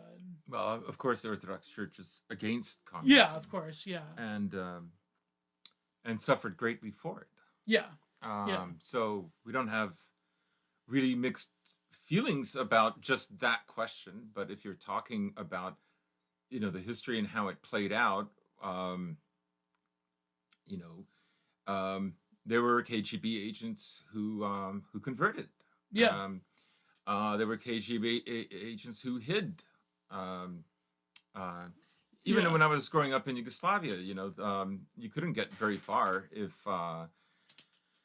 if you were a devout, practicing Orthodox Christian. So it was the tolerance was greater, but it was not. Yeah, it was not tolerance. So that's where the church officially stands. Is that this was a horrible time with much suffering. Yeah, and it made many martyrs of the church. So that's where it stands. Yeah, and I think like obviously nowadays like the whole thing about like the conflict between the Ukrainian and the Russian church, nowadays it's almost like there's this like buried actual opinion of like what Orthodox patriarchs have said over the years, even during the Soviet Union, the ones that fled to the West. Like, it's like, no, actually, the Russian church is still cool with like the government and the Soviet Union, and it's like this like thing that like all of the Russian Orthodox Church was taken over by the Soviets, and that you can't trust them, and that's why like Mahek Holsim Chungus Ukrainian Orthodox Church is actually legitimate as opposed to the fascistic state cult of Putler. It's you've obviously seen. I know this. I know this. This cloaked argument of separation of church and state, because that's really what it is. Yeah. That's all it is, and our tradition was always to, like I say, there is a point where we're not going to be in the catacombs, and we're going to assume positions of power, and it is right that we do so, and we're not going to apologize for it. We're not going to have a so-called objective political body that decides like what tolerance is or isn't. Yeah. So, I mean, Russia's also a complicated country because there's also other religions there. Right. Well, the Muslim thing is also. I mean, but the Ahmad Sila guys, they say that they're the army of Jesus Christ, and I saw a picture the other day with one of them who had a band of. I don't know if you've seen them, but it's a depiction of our Lord, his head. He's wearing one of those bands. Oh my God! I'm just saying, there's something going on there. There's something developing, and it's not static. And I know. Look, I'm old. I know all these stupid talking points, right? Like the people who make this government church separation argument for Russia. They're the ones who will never concede that Mormons and the Baptist Church and various other churches who've gone into essentially American vassal states don't do the same thing, right? Like I was talking with my buddy, and he was saying, there are people from where I was from in Ukraine that like refuse to see like how degenerate the West has become, because they bought into it in the 90s, and they're still in this amber jar since then, right? It's like older boomers. They literally think it's Russian propaganda. Yeah, like you could show, like a friend of mine sent me a TikTok video of a guy honestly reading an article about how infants we must help infants who are LGBTQ. Yeah. And how do we know that an infant could be also lesbian? Well, it likes its mother's breast. This kind of total insanity, right, is like it permeates the entire culture. Yeah. Right. Yeah. And the At fact every level. Every level. And well, next month we're gonna see, like, you know what next month is, right? What? It's June. Yeah. Yeah, it's the holy month of the West. Oh yeah, Pride Month. Pride Month, Juneteenth, and all that. Yeah, it's the holy month of LGBT LGBT by POC communism. You know. Yeah. So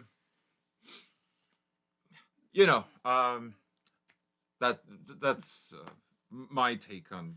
It's sort of like boomer libs that like, or sort of like it's like like immigrant boomers in Canada that still vote liberal because of like Pierre.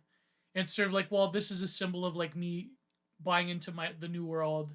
And it's like, you know, like there's Italian guys that still vote liberal. Like old Italians. Oh, I know this. Yeah. Oh yeah. Yeah. Well, yeah. I mean, I even though they're like openly like racist and sexist. Yes, they're, like, absolutely. Still... Yes. Oh, I know this phenomenon. Oh, absolutely. I have relatives that There's are like that. Slavic people that are like that. Yeah, that came here in the '60s or whatever, and they like just like to vote for Trudeau, to vote for the Liberals was like voting for Canada. It was like voting for Canadian citizenship to them. Yes. So it was like, you know, so yeah. But we owe him. Yeah. Oh, but it's his son, so his son's got to be like Pierre, right? Like. Yeah. I mean, my parents didn't. Yeah. Obviously. They wonder how did this happen, and you know, I told them, I said, you know, we moved here when the West was going through its own generational civil war. Yeah. And basically, the sons. I mean, I'm really being a reductionist here, but the sons began to incorporate foreign people against their fathers. Yeah. If you want to, you know, really want to look at it, and that's how we got in, and that's the pact that we made with them, and and we're here now. It took decades, but this is where we are. Exactly. Yeah. I mean, my own family. I mean, yeah, my mother's an immigrant of that generation, but I mean, my father's family has been here for over 100 years, so I guess like that makes me kind of like Canadian. So I'm not like heritage stock Canadian, but I mean, yeah, it is. I think people don't think of it that way though, because I feel like boomers don't have like a grand narrative. Like, okay, the grand narratives boomers have about their generation is like, Bob Dylan and Led Zeppelin and the Beatles.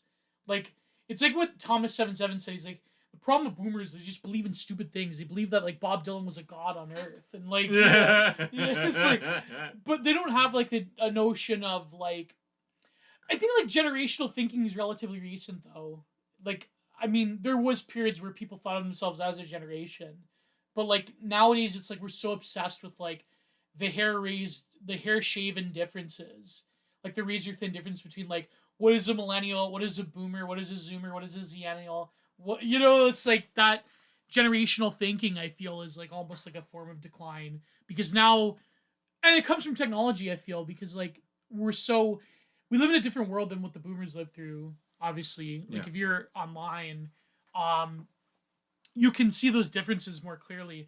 But like you were saying, it's almost as if the boomers have this like level of because of the time that they were living in terms of resources in North America and winning the war and the triumph of liberalism over every other rival ideology. I feel like they are sort of like perpetually infantilized in some ways. They are, and they also like they have I mean, they really did have a unifying vision of humanity. Yeah, and everyone's like them. Yes, so they really are like that, and they also believe in the inevitability of liberalism. They do treat it as something that was discovered. It's definitely universal. It cannot be argued against. It's a natural conclusion of history. Yeah. Like I remember having an argument with a boomer friend of mine. He's about 13 years older than I am. And I said, and this, I could tell this kind of offended him. I said, whatever system you live in, the closer that your values are to the system, the more free you will feel. The less in common, the less free you will feel, and that's just the way it is. Yeah. And so then, of course, it had to come down to an argument of like legitimate feelings and like legitimate opinions and all of that, right? Yeah. In order to win the argument of why liberalism is the irrefutable universal truth of the world. Yeah. But really what it is there to suppress all other developing civilizations. It's even there to suppress, let's say, the continuation of the civilization in which it developed. Yeah, yeah. So it is very much a truth to them. Mm-hmm. And it is the sovereign truth. Mm-hmm. Mm-hmm. Mm-hmm. But we ended up talking, him and I, about the truckers' protest. Oh yeah, because we met about 4 months after they locked them up, and I think he said something in order to, I don't know, bring an example that would justify why liberalism still allows like a multitude of different opinions. Yeah, blah blah blah. Yeah. He says, well, there'll be a court case against the Trudeau government. Which I said will go nowhere, and they will not get their property back, and they're ruined for good. Even though 95% of them were actually vaccinated. And then you have the decentralized arm of power, which is like these Antifa groups that dox them and harass them and call them Nazis. Right. Yeah. But then he falls back on the the rule of law, right? They love that the rule of law. That's sacred, because it comes from them. It comes from human beings. They love human beings. They think. That... Well, look at Subway MJ. I mean, the guy that choked him out, he's gonna get. They're not gonna have like a Kyle Rittenhouse ever again. Yeah. Like in America, I think in America, because everything is so heavily racialized, you will get a sense of you literally can't defend yourself in public. You better just move to a different area, because if you do get into one of these confrontations, you're going to be the one. It doesn't matter if the guy's threatening your life. You're going, because if he's a particular scholar Brahmin, a particular future poet laureate in the ghetto, then you're going to go in trouble. You're going to have your life ruined, and you're going to get doxxed by Antifa, and you're going to have to go through court battles that you're never going to win, and you're going to get chauvined, more or less. Yeah. I mean, Rittenhouse only made it because of the the documentary material, all those videos. Yeah. If they weren't there, he would be finished. And it's amazing that he spent a year in jail despite that. But what I said to my friend over dinner this time is, I said to him, because he brought up the law, and I said, "Sovereign is he who interprets the law, and sovereign is and sovereign is he who is above the law." And he was kind of crestfallen, because he felt like, "Oh, this is it. I got it." Yeah, I got him. Yeah. So they are that naive. I mean, I get it. I mean, they're partly responsible for changing the institutions in the first place. Oh yeah. And they want you to be as invested in what they made as. That's why they love Zoomers now. They always have the boomer liberals worshiping Zoomers that are libs, because they're oh, they're gonna be the revolutions that us stupid millennial kids never achieved. It's it's now the Zoomers are the heir apparents of the revolution. So. But I was gonna say, there's two things, there's two aspects of it, right? That you were saying about liberalism and the ability to protest. Okay, the one aspect is that, actually, if you disagree with the, you were saying the closer you are in opinion and thought to regime opinion, you're going to feel more free and more liberated. Of course. Right? But because you will feel protected. Exactly. So there's two aspects of it that they were taught with. One is that which is the obvious one, which is, well, actually, it's just natural conclusion of history. So the fact that you're rebelling against it means that you're probably an Austrian Painter fan, and you're evil, you're racist, you're homophobic, transphobic, blah, blah, blah. But the other aspect, which is more interesting, is that, well, even if you don't feel like you're comfortable in this order of things, it still allows you to have an opinion, protest. It's amazing. Like, he really believes, like, he goes, well, you have freedom of religion in the West. You really don't, actually. I know you don't. Yeah. And I said, wow, you get to practice something that has no power. Yeah. Meaning, like, it has no political power, right? Yeah, exactly. No, it's sort of like old school, like, manosphere people, like the MGTOWs. They're like the what do they call us? Tradcons. Like, I think Rollo Tomasi is like tradcons. I'm like, what power do tradcons have? Oh, but they tell men that blah blah blah. I go, no, well, actually, it's sort of like the liberal arguing that the religious right is still a thing. Like, okay, there is a Zoomer religious right, but it's not like we're not in power. Yeah. You know what I mean? Like, yeah. So you get to practice something that has no bearing, especially in Canada, no bearing on the civilization. Like, because Justin Trudeau could be like, yeah, I'm a Catholic, but it's like, no, the great accomplishment of Trudeau recently, you said this, against Pierre Palaver, he said, is abortion rights and trans rights, and it's like, okay. Well, you know what he's done? So he removed the St. Edward's Cross. It's going to be maple leaves, snowflakes. That makes sense. And one other thing. But you see, it's a secret Catholic plot against Anglican Church. Yeah. It's like Joe Biden. Joe Biden's actually a trad cath. Did you know this? Oh yeah. Yeah. So he's. It reminds me of all those, the stupid, anti-communist arguments during the 90s because they watched a few videos by Bezmenov. Oh yeah. Like, yeah. I have like an old high school friend that like that's his entire worldview, and I said to him, you talk about the Frankfurt School too, and you don't talk about how some of the members of the Frankfurt School helped create the CIA. Yeah. And it was the Americans who rescued them long before World War II started. Well, not long before, but a few years before. They would have rescued Benjamin if he didn't sunset too, but he thought that they were coming for him. So so he was basically, what he was trying to say is like, the Russians really got us. Yeah. Because the Russians are always the enemy. Yeah. And they infiltrated us with this communism, right? Meanwhile, like,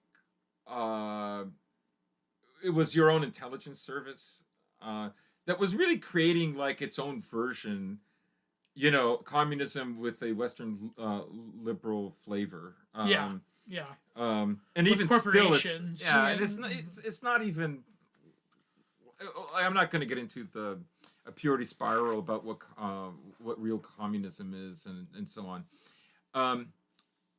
So this is always very convenient, right? Because it perpetuates like this myth that everybody was completely naive, and it was this foreign power that did this to us, and now look at us. It's kind of like people on Twitter.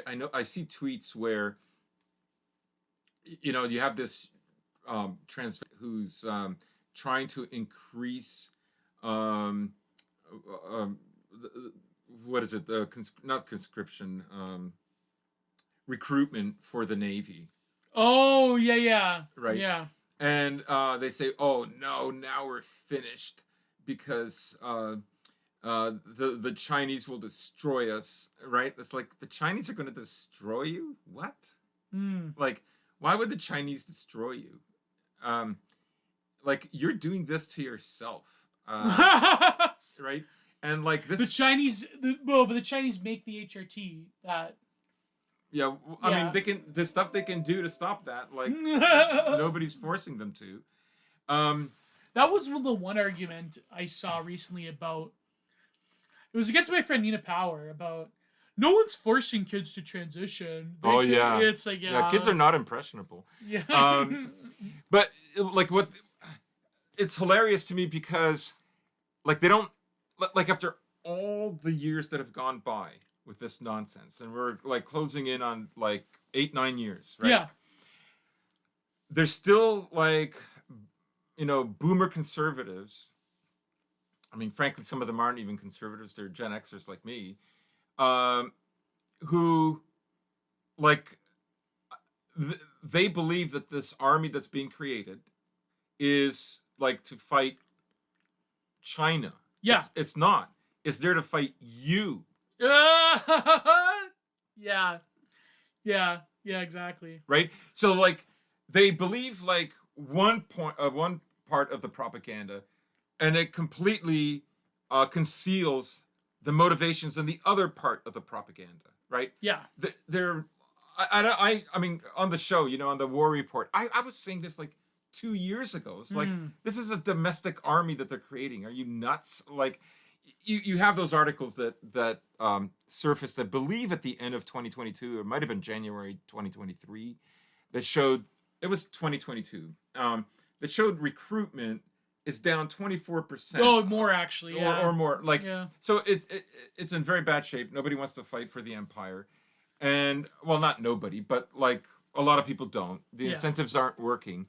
And even like among the Zoomers, the military ready, like from the infantry people, like the stock is very low. Yeah. Through like let's call it the Nemitzian term, transmogrification in America. So, and the fentanyl crisis as well really hit hard. Like a lot of, like, okay, in America, most of the high command comes from California, but most of the frontline infantry comes from Alabama, then Texas. Yeah. Then Mississippi. Yeah. So those people, through the whole like fentanyl crisis, through just like obesity is another factor. Like these people, like the young people in these areas, are not ready to fight. And a lot of people don't. A lot of them don't want to fight, because if you're a Southerner in America and you still have like somewhat like, if you're a sensitive young man who like has like lifts weights and listens to Pantera, you don't like you don't want to like. It's funny I said that because like the other day I tweeted about like, if the Leafs blow it again in the second round, I'm probably gonna go for the Dallas Stars because they're like based redneck hockey. They play Pantera when they score a goal. Yeah, because Pantera actually made a song for them. It's called "Puck Off." So it's like Dallas Stars, and like the whole arena in Dallas just sings like the Dallas Stars. So, but real man hockey. And also like now their top player is Max Domi, Ty Domi's son. So wow. yeah. I remember that name. But it's funny I said that they just have to own the libtards from Seattle, because that's who they're playing the second round, Seattle Kraken, and that they beat them. I believe it's 1-1 the series now. So it's like they have to own the libtards of Seattle. The Seattle Crack? No, I'm sorry. No, but anyway, so yeah, those, if you're like a young, sensitive young man in Texas that like lifts weights and is like somewhat educated in like meaningful things, like, you go on Twitter, you discover certain accounts, you read literature, like if you're not like a stereotype of like a redneck or whatever, but you're also not a lib though. You're not a hick lib. What are you going to do? You are a warrior caste person, right? You're not a hick lib. You read, you lift weights, you've read Bronze Age Mindset, in other words. But it's like, you don't want to go and fight for the American military, because and B, they're probably going to throw you in a war where you're going to have to like fight for values that are totally alien to you, and values, in fact, that actually have destroyed your people in the South. Like, it's actually incredible, like the amounts of normie sadism that people have for the average Southerner. Like the whole like, you lost, you're losers, blah blah blah. Like, it's now because of like the racial animus that has gone into like post-Obama era America in the 2010s culture war. Now it's like, I remember, I think it was John again who said that when did the pipe turn on? There was this great Twitter interaction between John and my friend Suspicious Pancake, where he said, like John said, when did like the spigot turn on to where if you're a Southerner or if you're like a cartoonish like Wignat skinhead, then now like it's like full on side, like you are like you deserve, in other words, if you're like a Southerner or whatever. And then Suspicious Pancake quoted, when the liberal project starts to fail, then you'll get this like normie sadism towards like enemies of the regime. So it's true, because now like people back in the day, it used to be that like Southerners were bumpkins and that they were like, you know, not sophisticated or civilized, and they were sort of like just pillbillies. Now it's like they're evil Austrian painter fan. They want to go back to like neo Confederacy. They want to put like buy POCs in chains, and it's like now it's like the jet spigot just turns on because the regime is failing, and so it's like not that the regime is going to fail, but I'm saying like the legitimacy of the regime. Yeah. I had this other friend of mine, 9 years older than me, and you know, we were talking about war, and he said he tried to make it seem as if it's the conservatives who start the wars. No, well, yeah. No, he's a boomer, so you have to be patient. So maybe back in the day, but not. I said to him, blue states prosecute the wars, red states die for them. Yeah, that's a good match. And actually, like because we were talking on Instagram in the chat, and he hearted that. Oh man. No, but it used to be. I think like the mentality is that. But again, Thomas 7:7, boomers believe in absolutely stupid shit. No, it's true. Yeah, I think like the picture of war is like. It used to be the case that if you were a conservative or on the right wing, that war is like, again, I don't have to quote Evola, but like war is semi-ritualistic, and that war isn't like, it's very much comes from the Westphalian like realist school of international relations, in that war is there to secure interests of the nation and of your people. But now it's like when people say that conservatives are pro-war because of the Bush years, it's like no, that's not the case, because what happened was the conservatives that do have those instincts that like, you know, actually we're fighting a civilizational war against a hostile, and like again, I know the anti-Muslim thing is like played out. We're fighting a hostile war against a civilization that hates us for my freedoms or whatever. But those instincts were very much hijacked by the neocons who aren't conservative. Like I know this is a very simplistic talking point, but like that conservative impulse will always be hijacked by libs who want to fight wars over their depiction of what Western civilization is, which is more or less what E. Michael Jones calls the global gay disco. Yeah. Like he even quote tweeted that disco in Kiev, that video is like it's gone viral, saying like this is the global gay disco. Like it's, you know what I mean? So I feel like the equation that like conservatives are the party of war. I remember like this one recent interview with Victor Davis Hanson where he's like, the problem with Ron DeSantis and the problem with the Republican Party is that they still believe that they're the party of the aristocratic WASP. But actually, Democrats are the party of the elite and the corporations. And have been for decades. Yeah, for decades. And actually, Trump is an elite, he's a dissident elite, but Trump really could tap into like the essence of, he's like, you know, the essence of the average American working class person, because like he ate McDonald's, he eats pizza, he eats steak with ketchup, you know, it's like yeah. My parents love him. Oh yeah. Yeah, same. He makes them laugh. They can't get enough. My mom defends him. So... Did you see the recent clip? Yes. Where the pizza one, but also he's like he's like, well, you know, I like, for example, he was talking to some lawyer. Yes. The woman, he's like, you wouldn't be my first choice. You wouldn't be my first choice in a million years, honey. I'm sorry. You don't look good. I'm sorry. I couldn't look at you every day. Like, it's like that chauvinism just like speaks. But the same woman asks him, after going through this whole rigmarole about his attitudes towards women, did you say that? Did you not say that? There's a point where she gets to the almost like the crux of the matter, but it's also a trap set for him. Yeah. And she asks him, did you say that when you become famous, you can grab them by the... Yeah. Right? And he says, well, for thousands of years, that was the case. Oh, right. You that he was smart enough to say that. Yeah. Right. Yeah, but then she says, "Are you famous?" And he does that incredulous look, like, "Are you crazy?" I'm Donald Trump. I'm known around the world. Yeah, like... and he says, "Yeah, I would say I'm famous." Thinking, dude, she's trying to trap you. Yeah. And he's saying, "Look, of course I said that. I'm famous."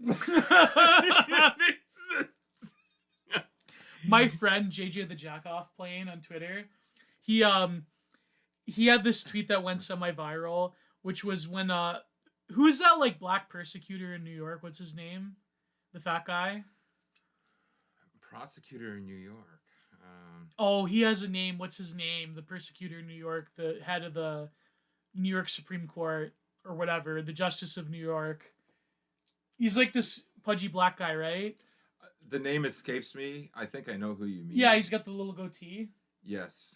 JJ the Jackoff plane had this tweet that went semi-viral where he asked like, so, Mr. Trump, have you eaten breakfast today? Yes. What if you didn't eat breakfast? What would you feel hungry? It was, well, I suppose so. Then the person goes, jury, I call for a recess. I can't process this. Are you kidding me? Yeah, no, this didn't actually happen. But like, he was making a joke, like the text dialogue. Yeah. He's like, he goes, Your Honor, please, let's have a recess. I can't process this right now. the hypothetical meme. Yeah. I mean, obviously they're trying to entrap him so he doesn't run. But he is a famous person. Even before he was president, he was famous. Yeah. Like he was. I have no opinion on him running for election or getting. Oh no, 24 is going to be a bloodbath. I feel like it'll probably be a Democrat, but I'm just at that stage where I just want more destabilization in the West. So yeah, I don't. So I'm rooting for him basically. Like in 2016, I was rooting for him mostly because like. All the people I detested were infuriated, and that felt kind of good, Yeah, it did. That's what we all felt. That's why we loved him, because he made us feel good. He made it like I feel like people, despite Trump's failings in office, people like I think overlook the psychological. Like you had to have been there on Frog Twitter to like realize that there is a psychological comfort in that Trump made us feel good about owning the libs. Like he owned the libs. He made them angry. Like now you could say that making them angry isn't a good strategy, which is valid.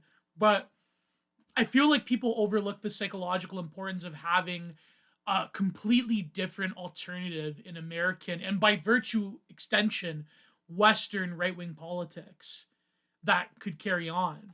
He might also have set something off. He did, yeah. That is the backlash itself. Because look at what's happened with the sanctions against Russia. Yeah. Right. And look at how, except for Europe, Australia, Japan, and America, really the rest of the world is not going along with this. Right. And Canada, we're going along. Well, yeah.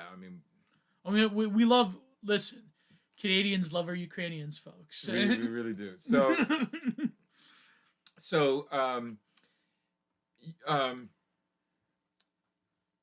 And you hear more and more rhetoric from these other countries that are saying you're trying to culturally subvert us. Yeah. You're trying to, in fact, change our culture. Mm-hmm.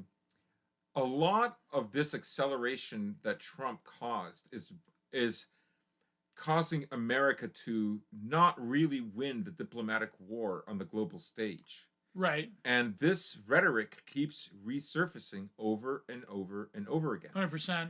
And at the end of the day, like the reason the elites are so upset is people noticed not just that their arguments are insincere. That's part of it, right?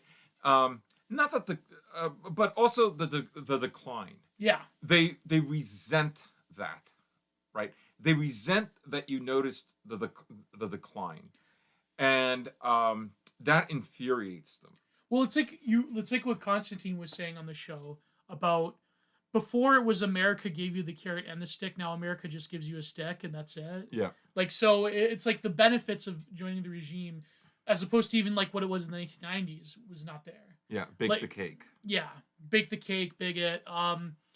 You know, but it's like, it's funny because in the 1990s, I mean, there was a sense that they really did win. Like, I mean, for example, one of my mother's best friends, she was in the Peace Corps, and like she went to Bosnia and Haiti, and it's like she saw that a lot of it was like the way that like the rules of the engagement and like the way, okay, you're there, but what are you really doing? It's like really a symbolic thing, and so it's funny because even back then you could see the cracks forming, especially in Eastern Europe. The way that Russia was treated, and the double standards and all that.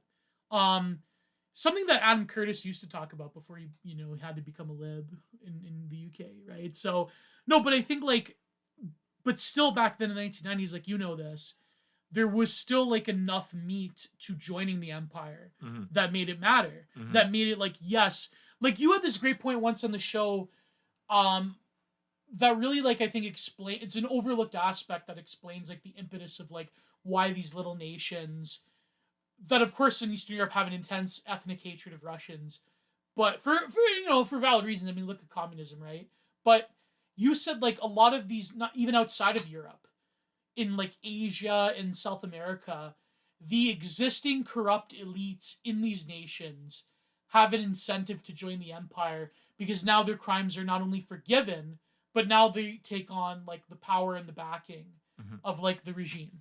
So it's so like, for example, all of the corruption and all of the bullshit they did before, now that's like that order is erased. Now it's the year zero of like this nation joining the order. Right. Yeah. Notice how the term decolonization has gained popularity in the last 3-4 years. Yeah. Right. Yeah. And so on both sides, actually, on the West and in the East. Right. So America had to preemptively demonstrate that it had already successfully decolonized itself.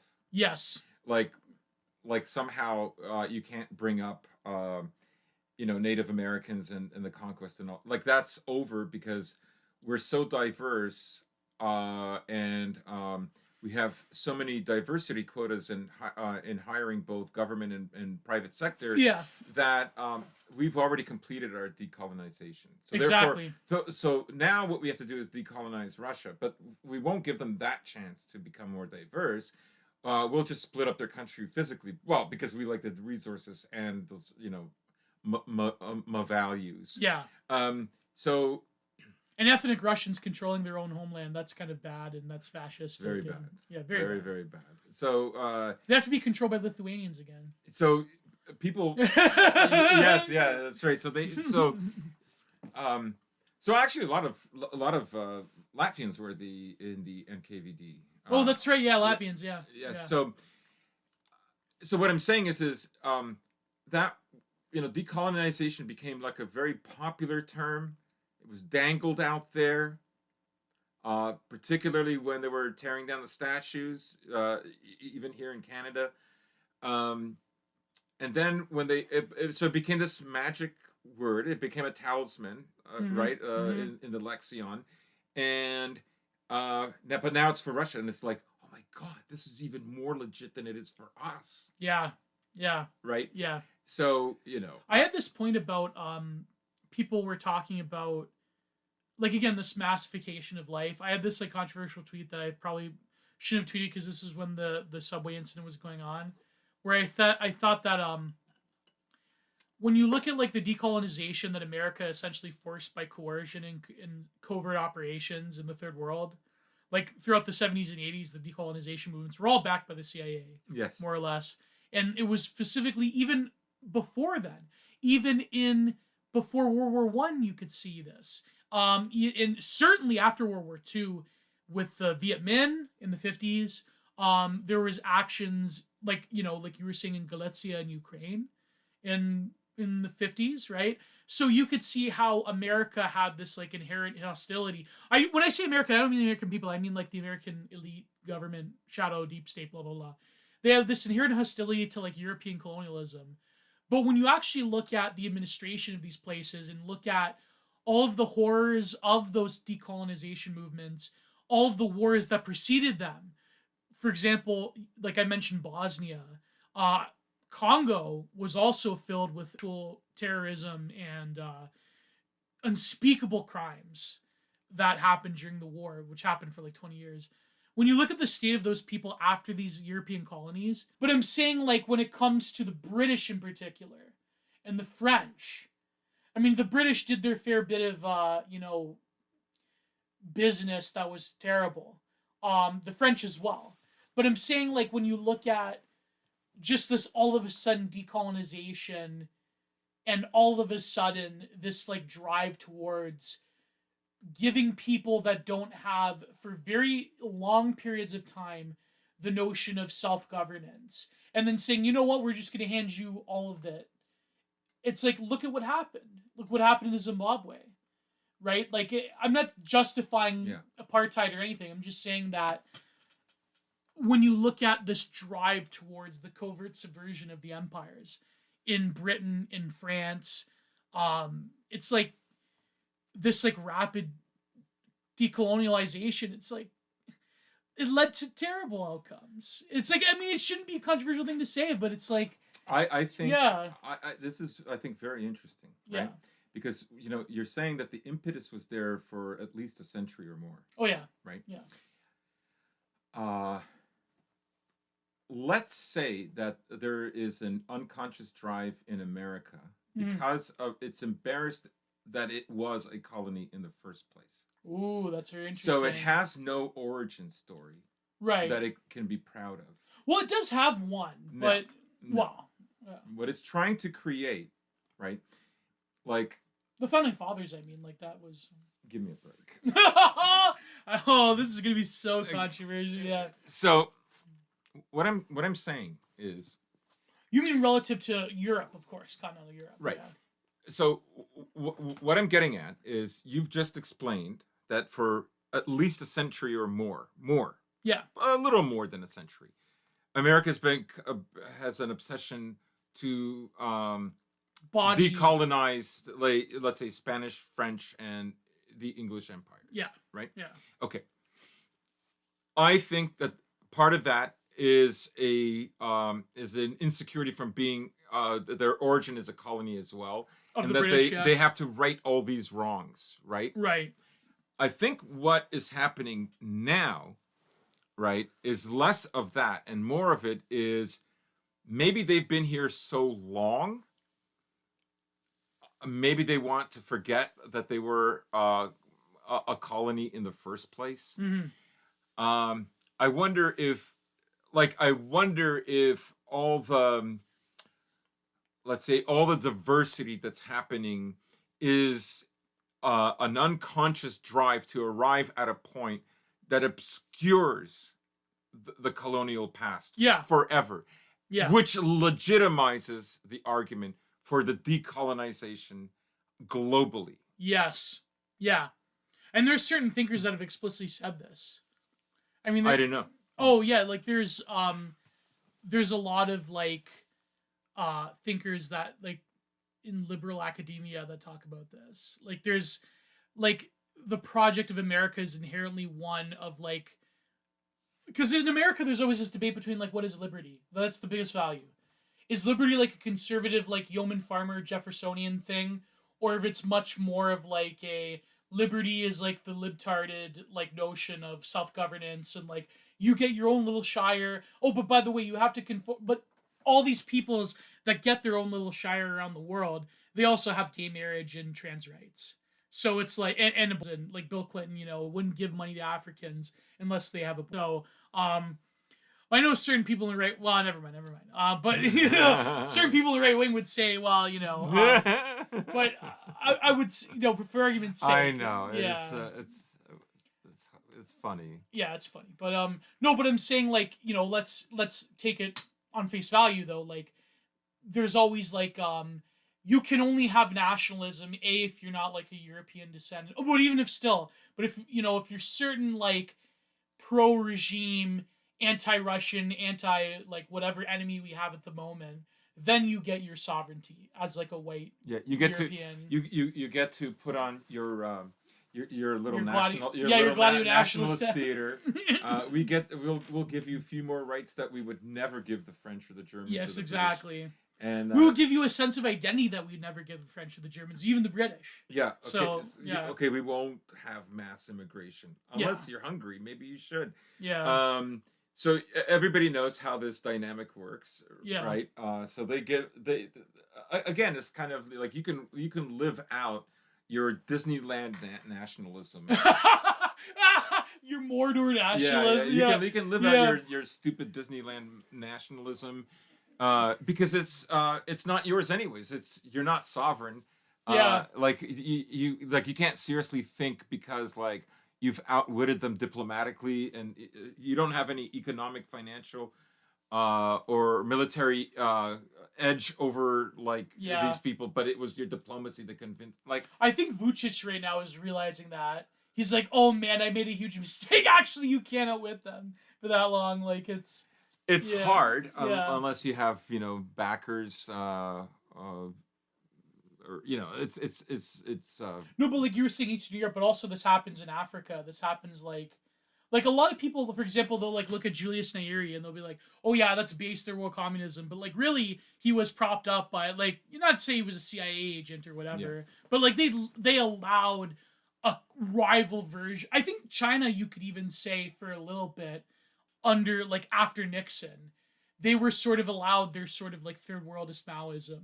Because they were against Russia, so it's like they were against the Soviet Union. So like there was that huge break off between the Soviets and the Chinese. But now China is also evil, and like I'm not pro Chinese either. Like obviously I'm not pro Chinese. I think I would never want to live in this Chinese system. I think that what the Chinese do are like, especially in Canada. But then I mean, if our government's too stupid to not fall for it, then yeah. I do not think that the Canadian government is either all that naive or is all that sovereign.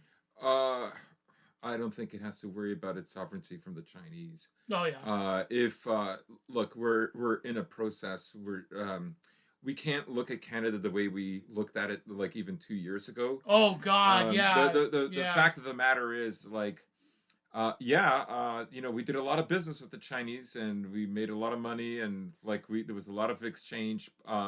Until the Chinese aren't developing the way we want them to. Except now they're evil. So all of this stuff can be cut off. It can stop. It is what it is until it isn't anymore. And so. Right. That's why I don't buy into the BoomerCon obsession with China. Yes. Like I hate the Chinese. You know why? Because they're like they remember like their relatives and their fathers who fought in Japan. So it's like I can't hate the Japanese because the Japanese are not like a rival civilization. Well, they kind of are, but not really. I mean, they're not a rival civilizational force. No, they're not. No, not at all. I mean, you could say that anime, but I don't know. I have interesting takes on anime, but no. Let's say for argument's sake, like. The Japanese no longer possess a threat in terms of competition the way they did in the 1980s, in the 70s and 80s. But now it's China. And I hate to say it, but Trump also like played into this like. But then again, there's other like weirdo, like right wing third worldist like. Well, he's not right wing anymore, but like there's like the Hazoid like Logo de Atlas people who are like. The wideness cells. They're like, actually, the Chinese are fulfillment of the American Republican model. I'm like, oh my God, Logo, what are you talking about? Like, Oh, because Juan knew what's his name? He wrote America Against America. Juan Noon. I know who you mean. Yeah. In the 90s. In the 90s, yeah. He basically came here. Not here, but in the States, south of the border, and said we cannot follow the American model. It will destroy us. Yeah, and he was right about that, obviously. But I mean, but it's funny because I'm neither like pro-China nor obsessively neocon anti-China. I'm exactly the same. That's what I mean. Like even the whole like obsession with like the election interference here in Canada. It's like okay, yes, it's true because there's a precedent that the Liberal Party like Trudeau like bowed to Chairman Mao and like but it's who cares? It's like that doesn't matter because who controls Canada?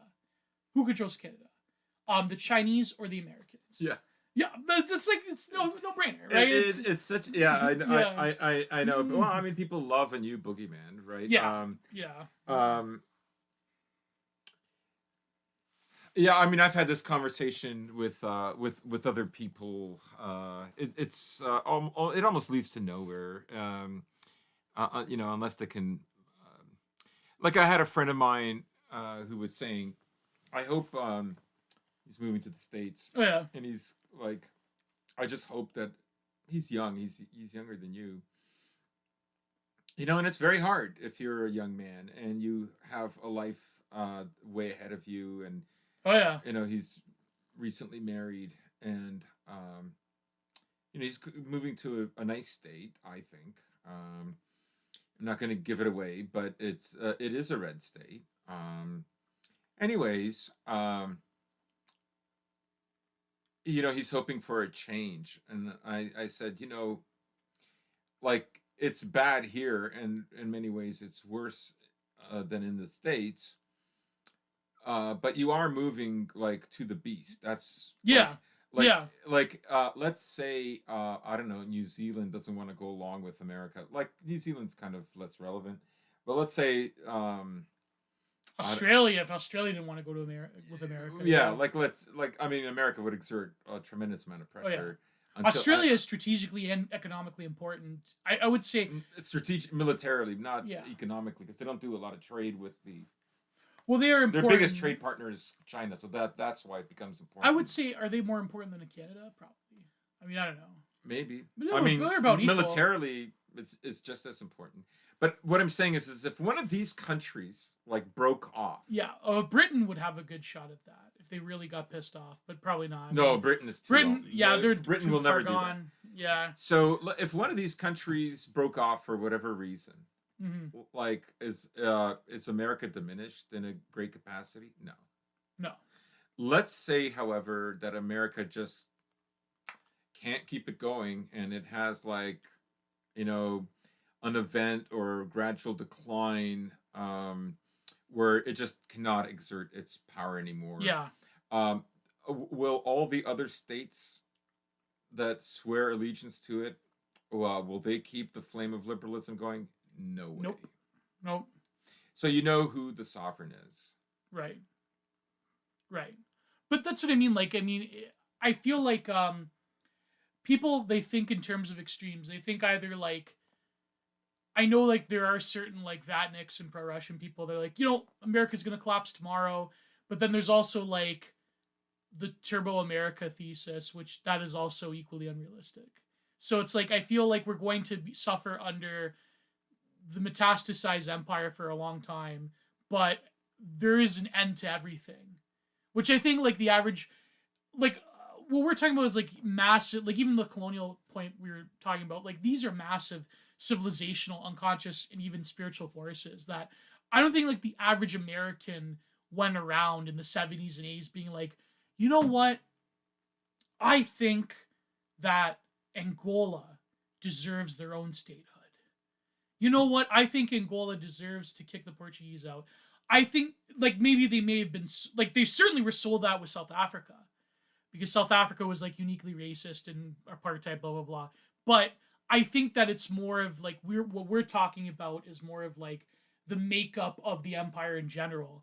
Because now what we're seeing is that the direct subjects of the empire, which is the American people, it's almost like they're suffering the most. Maybe not the most, but, like, they're certainly not suffering like Ukrainian soldiers in the trench. But yeah, I mean, it also depends on which American are you speaking to. Right?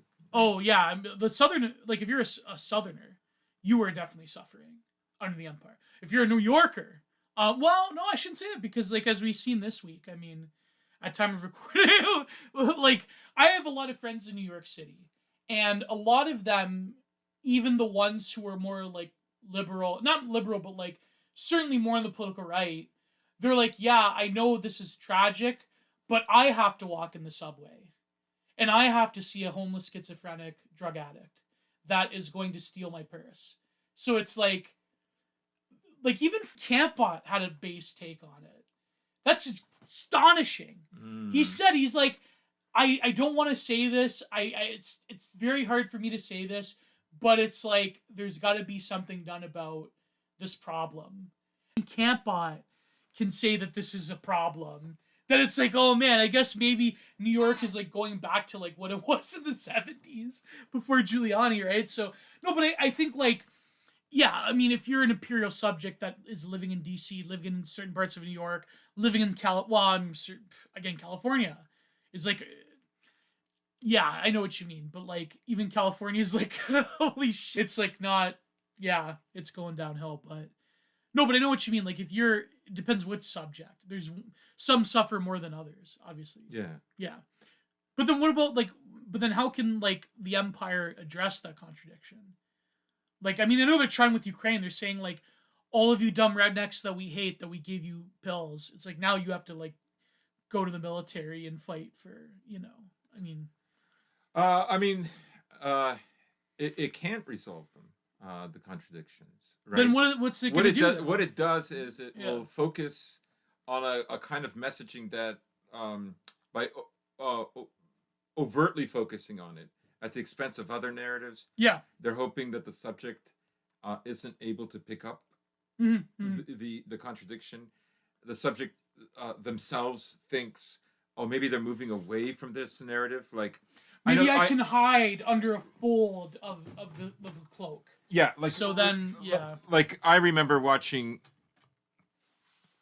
Academic Agent before and just after the war in Ukraine started, and I was at this of a similar opinion. I said the same things. Mm-hmm. I said they're going to need like. Well, you've been following this since like literally 24. Well, before 2014.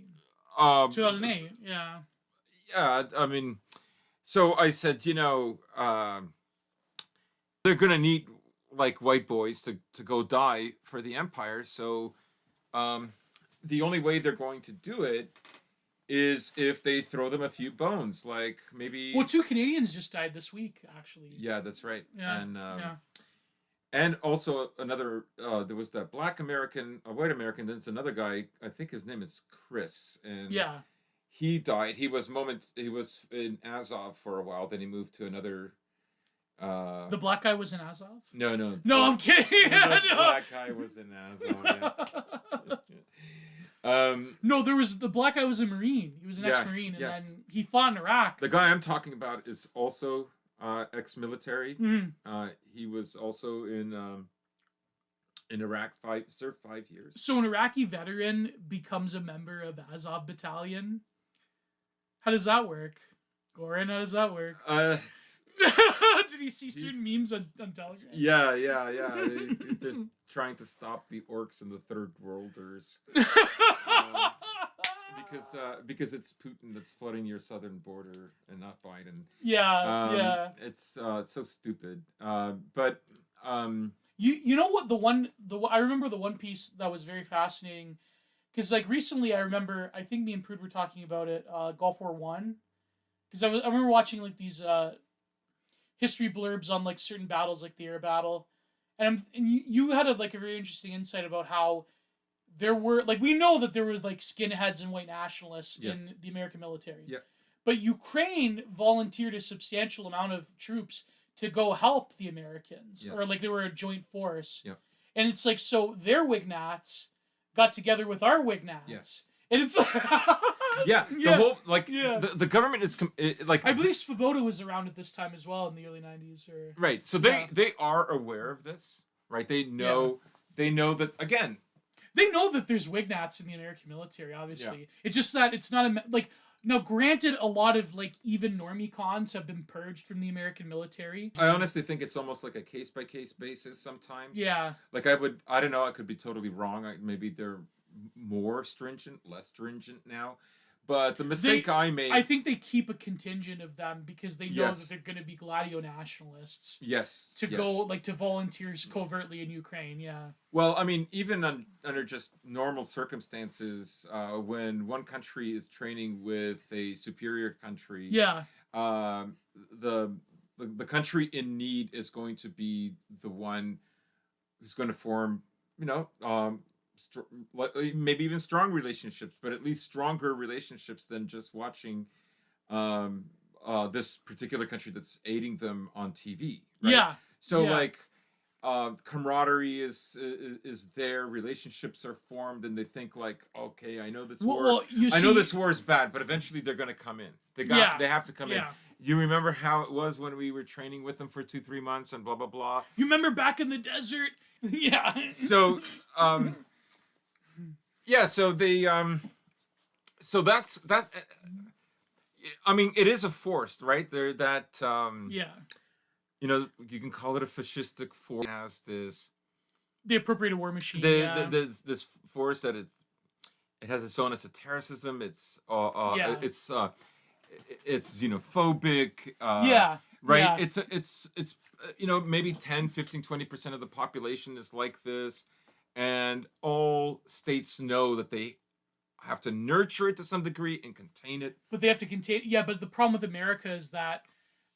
That sort of like xenophobic reactionary force that did constitute a lot of recruits in the American, like the frontline infantry. Yeah. Right? Not to say like every frontline infantry person's like a fascist or whatever, but like there were a lot of like, I don't even mean like skinhead Wignats. I mean like patriotic Americans who believe in the ideals of the founding fathers that want to fight for America. Yeah. Like let's say that there's a big percentage of them. The small minority would be like Wignat skinheads that like exactly. There is like a small like the left. It's a small percentage. But the vast majority of like, Alabama and Texas guys that are like watching football, that are like maybe more sophisticated, that want to have a sense of adventure, they have this idea of like a patriotic Americana that is unfortunately exploited. Like you were saying, like there's a percentage of the population that do believe in a more ancient ideal of combat and strength of a people through to combat. Mm-hmm. And America has this mythos of like, we fought for our independence. The tree of like, you know, I think Jefferson didn't actually say this, but the tree of liberty must be watered with the blood of patriots. It's a powerful statement. No question.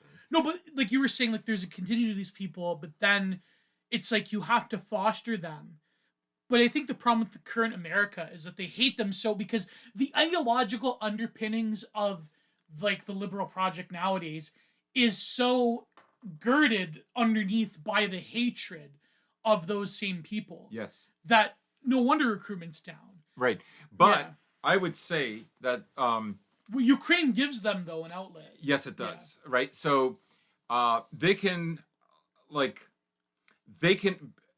mean, they do see the larger picture, and so the contradictions are ignored. Yeah. And they don't appreciate if you bring up the contradictions. So the contradictions being these same people that you hate, right? Right. They're the ones that are mostly, not all, but mostly them or adjacent to them are going and fighting as mercenaries for Ukraine. And then those same types that exist within Ukraine in the recognized regiments and battalions, because for you, Russia really is Trump land. Yeah. Like Russia really is the threat. Yeah. He gave Trump the election. Right. To them, yeah. But even if that had not been the story, like even if that assertion had not been accepted, or there was no evidence for it, or it never even happened in order to have an assertion, they would still see them by their culture, right? Like it started long before, like Russia began changing its LGBT whatever laws, like in 2013. That's right. Yeah. Right. So they were already like, the liberal project isn't working in Russia. Even before Maidan, yeah. Yes, and there's something going on here, and so when Trump came along, I think, for observant libs, I think they saw the connection, and why Russia was dangerous, and why that element in America is dangerous, the right wing. Yeah. And so. But they're always willing to overlook that. Like some of them will even tell you it's momentary. Yeah, don't worry about it. It's momentary. Once this is over, once we defeat them, we'll take care of. So like totally betray these idiots that are waiting. Like a lot of these people who do join honestly think, just like maybe during the Iraq War, when Bush says, this is not real Islam and all this kind of stuff. I think I think they, in their minds, they're saying he has to say that. Yeah. Trust the plan. Trust the plan. Yeah. Right. And because they cannot accept just what stooges they've become. Yeah. Exactly. Yeah. No, but also like you were saying, like if the Ukrainians manage to like bury themselves out of like their crushing defeats, and they do manage to like either I can't imagine them pushing off the Russians, but like let's say there's a stalemate the size of North Korea, like with the demilitarized zone, right? Mm-hmm, mm-hmm. Like you were saying, the fate of like Azov and Right Sector and Kraken Division and S14 Tornado, and S14. Tornado. Like, what's gonna happen to all these like neo-Austrian painter fans? I don't think very good things are gonna happen to them, to tell you the truth. I would say the conditions for them being completely eradicated depend on a total victory. Right. So a half measure will be like a half measure in cracking down. And what we mean like the Kiev regime itself would probably get rid of them, or the Americans. Yeah, like what I said was, well, okay, so it would have to be a total victory, right? And then if that happened, the next phase would be America would be looking at how destabilized Russia is. Right. It would be probably around this time that there could be calls, like it would be a very delicate time. The Americans would first have to be sure that Russia cannot rise again. Yes. It would be at this moment that they would have to say, we're going to have to do something about the Bandera statues. Ooh, okay. Yeah. Right? Now, that's kind of unoptical. It's kind of the Minister of Education for Ukraine a week or two ago went to Poland to hash out some kind of agreement about historical textbooks for public schools, for high schools and colleges and so forth. Yeah. And I can assure you they're discussing Bandera. Right? Oh yeah. Like if the West was really serious about, because they're using them, like they're using them in the same way that they used the white Southern boys during the Iraq Wars. Yeah, and Wignats that are in their ranks, Right, so, like, if you were really serious, you would just tell the Ukrainians you have to get rid of the Bandera statues. Yeah. Yeah, no more reverence for Bandera. Yeah. Right, that has to go. No more red and black flags. That has to go. Sorry. You want to be Western, this is what it's going to take. Well, no, I mean, for them, the project always has been to destroy Russia. Right. So they can't force that now. But once it looks like that has happened, that is when they will come. I mean, there's videos from like 2018, 19 of like talk shows and like with a guest panel, and they're talking about this, and you have like one of these young guys who's in one of these articulate, and he says, like, he's basically suggesting that once we win, and even America can't do anything about it. Oh, he actually said that. Yeah. So the complete. Do you know which division he was part of? I don't know. Maybe Right Sector or Svoboda. I don't know, but it's not an opinion that's uncommon among or confined to just one regiment or battalion or another. Yeah. It's a common idea with them that, like, they'll be either too beholden or we'll become too strong. They'll be too afraid to go after us. Yeah. Like, absolutely delusional take. No, America still would have. Ironically, if they did that, they would have to they would have to convince Poland to be on their side. And the Polish, they're like, if the Poles, no, we love America. And if the Poles don't do it, that only leaves one other country. Russia. That's right. Thank you for listening to the Content Minded podcast, where every Wednesday there are interesting guests, amazing ideas, solo streams, and discussions on a diverse array of topics from art, philosophy, history, and more. The free version will be available both here on YouTube and as a downloadable link on Anchor and Spotify, as well as on Substack. Each week, the full, uncensored, and spicier version will now be available on both Patreon and Substack, where you will have access to the full archive of both Content Minded and of Giant Reviews, where I break down interesting texts every week. including other exciting paywalled articles and good content. Thank you all. Please like, share, and subscribe. God bless. Goodbye. Help keep the content renaissance alive. Too sweet.